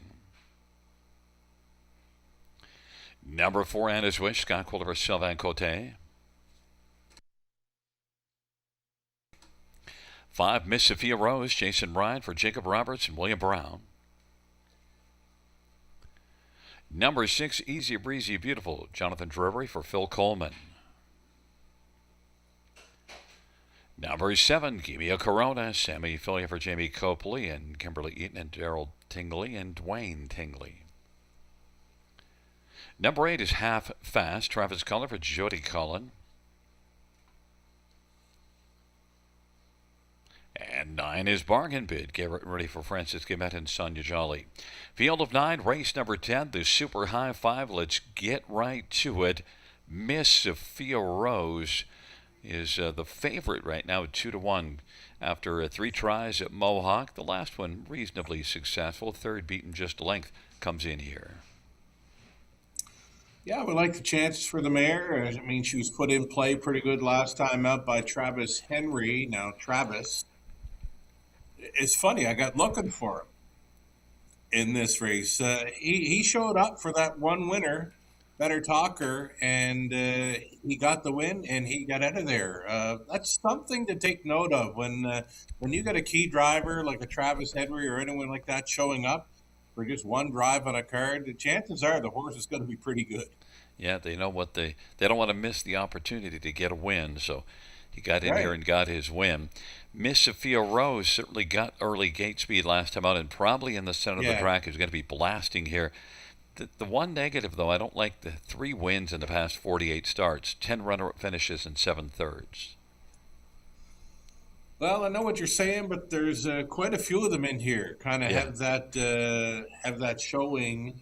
I mean, there's some that are camera shy this season, yet to hit victory lane. But for me, I think it's an easier spot, right? I mean, she's been taking on those foes at Woodbine Mohawk Park, so I think switching to the 5/8s here, I think she's still going to have that gate speed to work with, and Jason Ryan. Well, it is some pretty good work here. This bottom class is the remedial class, so you don't get honor roll students, and Miss Sophia Rose is one that at least comes in from facing tougher at Mohawk, so certainly showing the speed. Number 7, Give Me a Corona. Well, back-to-back 4th place finishes. This one set up at Jamie Copley. Second time Copley angle. Sam Filion stays on to drive. He was on her last time out. Now she got left out through the final half, and she wouldn't lose a position, really. She was 3rd and 4th best on the outside through the final half, and she was bet down pretty good on an occasion. I'm going to expect more here, being the second start for the Copley barn. She was really good last year. I think Meg Crone had Give Me a Corona, and then had changed hands recently. But Give Me a Corona, just if she could find what she had last year, because she made $67,000 in 43 starts and won 9 times. Oh, for the win column this year, Give Me a Corona offers just 3-1.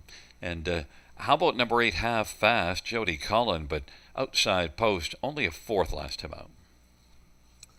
Yeah, on the outside looking in, I mean, I just believe I went to this horse because he's or she is part of the Cullen barn, right? A 3-year-old filly by Big Jim, so she gets a big allowance on her price tag, and that is why this filly's dropped in for the $8,000 tag. She gets a large allowance up to $14,000 in total.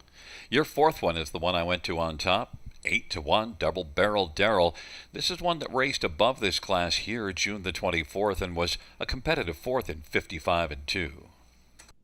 Yeah, wonderful check getter for the owner, trainer, breeder, Harry Martin. He elects to put Daryl Thiessen back on board, who did get that 4th with her two back. Always in the hunt, getting checks left, right, and center, and she's a good fit for the high five with these. And beat this class June the 6th at Hanover and won rather comfortably. Last race had post 7 on that half-mile track and was able to get out and race from the pocket and finish third. So Stilton Gold is probably, we saw a double-barrel Darrell gun with one earlier and is likely going to be firing early from post 2. I would think. I mean, her best shot is going to be to get forwardly placed with these. She's going to be in the top 3 or 4 early, I would suggest. 8 to 1's a pretty good price for this mare. You want one that's a bit of a bargain. 9 bargain bid, 18 to 1, set up by Francis Gamet. Yeah, Garrett Rooney's been down with us for the evening, and he stayed around for this final race drive. So at 24 to 1, you're going to want to have a price player involved here if you're trying the 5-horse Miss Sophia Rose. Bargain bid can grab a piece here at a big number. Earlier in the card, I was on a Melissa Loy, a Lauren House combo from post 1, and it didn't work out, but I'm right back here. My second choice is Snake Eyes Hanover, off a win at Sarnia. A win at Sarnia in 56 and a piece. Well, good enough to go with these. I'm not sure it's good enough to beat these, though, Gary. But I used it second on the ticket. Stilton Gold, okay. My top one, and your top one is Miss Sophia Rose. We have a full field of 9. It's the 10th and final dash. Field for the 10th race. Gathering speed approaching the start. They're at the start of the off end. Gimme a Corona is out quickly with Fox Valley Aruba. Snake Eyes Hanover is down to the inside. And then Miss Sophia Rose and Stilton Gold have fast to the outside. Anna's Wish, trailing pair, Bargain Bid, and Easy Breezy Beautiful. But Fox Valley Aruba is blasting early in this dash. Fox Valley Aruba, Snake Eyes Hanover doesn't want to sit in the pocket and is popped to the outside. Snake Eyes Hanover at 4 to 1 on the board is going to drive on the outside for Lauren House and try to clear to the front. Snake Eyes Hanover now is able to sneak up and grab the lead in front of Fox Valley Aruba. And up and driving is Gimme a Corona. Also on the outside is Half Fast, and 5th to the inside is Stilton Gold. Miss Sophia Rose is part of the outer flow 6th. Racing 7th is Anna's Wish. Then it is back to Bargain Bid and Easy Breezy Beautiful. It is Snake Eyes Hanover who has the front. Half lively 55 and 3 for this class of 26 and 4. And Snake Eyes Hanover leads by about 2.5 lengths. Give Me a Corona second. Half Fast gets up closer, is racing third. Fox Valley Aruba, the early pace setter, is dropping back now. And Miss Sophia Rose has come on to take over fourth. And then it is Stilton Gold and Anna's Wish is out wide. They hustle on to 3/4. Snake Eyes Hanover has got the lead for Lauren House and leads by about 5 or 6 lengths. Give Me a Corona and Half Fast racing second and third respectively. Then Stilton Gold and Miss Sophia Rose and Anna's Wish, but Snake Eyes Hanover is rolling and leads it by about 6 or 7 lengths. Give Me a Corona the closest, way out wide. Anna's Wish with a late push along with Half Fast, but Snake Eyes Hanover is cruising. Snake Eyes Hanover is dominated this one, and then it's going to be Anna's Wish on the outside, Stilton Gold, and then Give Me a Corona and Half Fast. 150, 4 and 1, and well, in this final dash, fell all the way down to 4 to 1. Was 10 to 1 when we talked about Snake Eyes Hanover. Sugar. When you talked about Snake Eyes Hanover, I know you liked her a whole lot more than I did. She went a big one. I liked the 1 and 2, but unfortunately they finished first and third. Somebody got in between me, but, well, earlier in the card, I was teamed up with Melissa Loya and Lauren House from Post 1, and it didn't work, but came right back to it this time out, and it did work. You know what? Monday evening, we were watching Lauren get up from getting unseated. You mentioned he was limping. It's great to see him hit the winner's circle here tonight. I wasn't even sure we were going to see him back, but a message today said he was going to be good to go, and he was going to be back in the saddle. Well, if you're feeling any pain, winning probably eases the pain. Oh, big time, big time. And a win like this, too. I mean, she was lights out good. Absolutely. And look, I mean, won at Sarnia last race, and maybe you're looking at that and saying, well, bottom class, 56 and 4. But Melissa Loy, she's got something going on. She's a pretty effective trainer. Snake Eyes Hanover and Lauren House, and Lauren is just sitting very comfortable and not feeling injured at all. No, he's loving that, and I think Melissa, she's got a new one coming to us on Friday evening. I was looking over the program for Friday night, so another new one coming up from South, I believe, a 3-year-old. Yeah, and look at that tote board. You'll see the glimpses of it. It's all pretty wide open. Just a couple that weren't getting a lot of money, but the Stilton Gold at 4-1 will be a nice ticket to close it out. Well, you know what? You better study up, and I'm going to ask you about which ones of the dogs on Friday night you like, the wiener dogs. Oh, yes, Wiener Dogs are in town. Big crowd coming. You're going to have to handicap that up and see. We'll talk to you on Friday night, sugar. Sounds good. Back in front of us is number 1, Snake Eyes Hanover, 6-year-old betting line, Bay Maryland, and trained by Melissa Loy. Lauren House, the winning driver, 4th win for Snake Eyes Hanover. And Snake Eyes Hanover victorious 150, 4-1.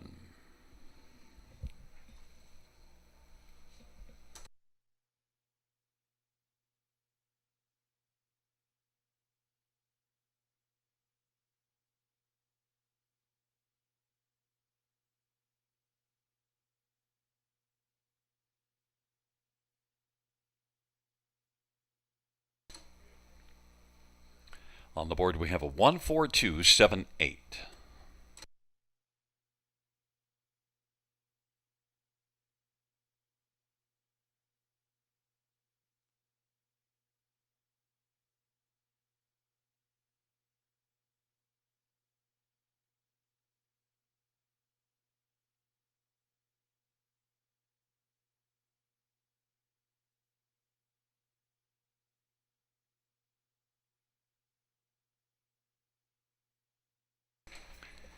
Tenth race payouts: 1, Snake Eyes Hanover, $10.30, $5, $3.60. 4, Anna's Wish, $6.80, $4.10. 2, Stilton Gold, $3.60. $2 exactor, $66.20. Dollar Try, $85.50. 20-cent High Five, $7.98.67. The $2 double is $15.70. 20-cent Pick 3, $5.60. 20-cent Pick 4, $37.43. The dollar Pick 5, $1,612.95.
Tenth race order finish from the top: 139, 268, 457 on the bottom. That's a 139, 268, 457 on the bottom. Well, fans, that concludes the live harness racing program for this Wednesday evening. Action resumes on Friday. Our first dash on a Friday evening, 6:20 p.m. Buenas noches, amigos. Good night, everybody.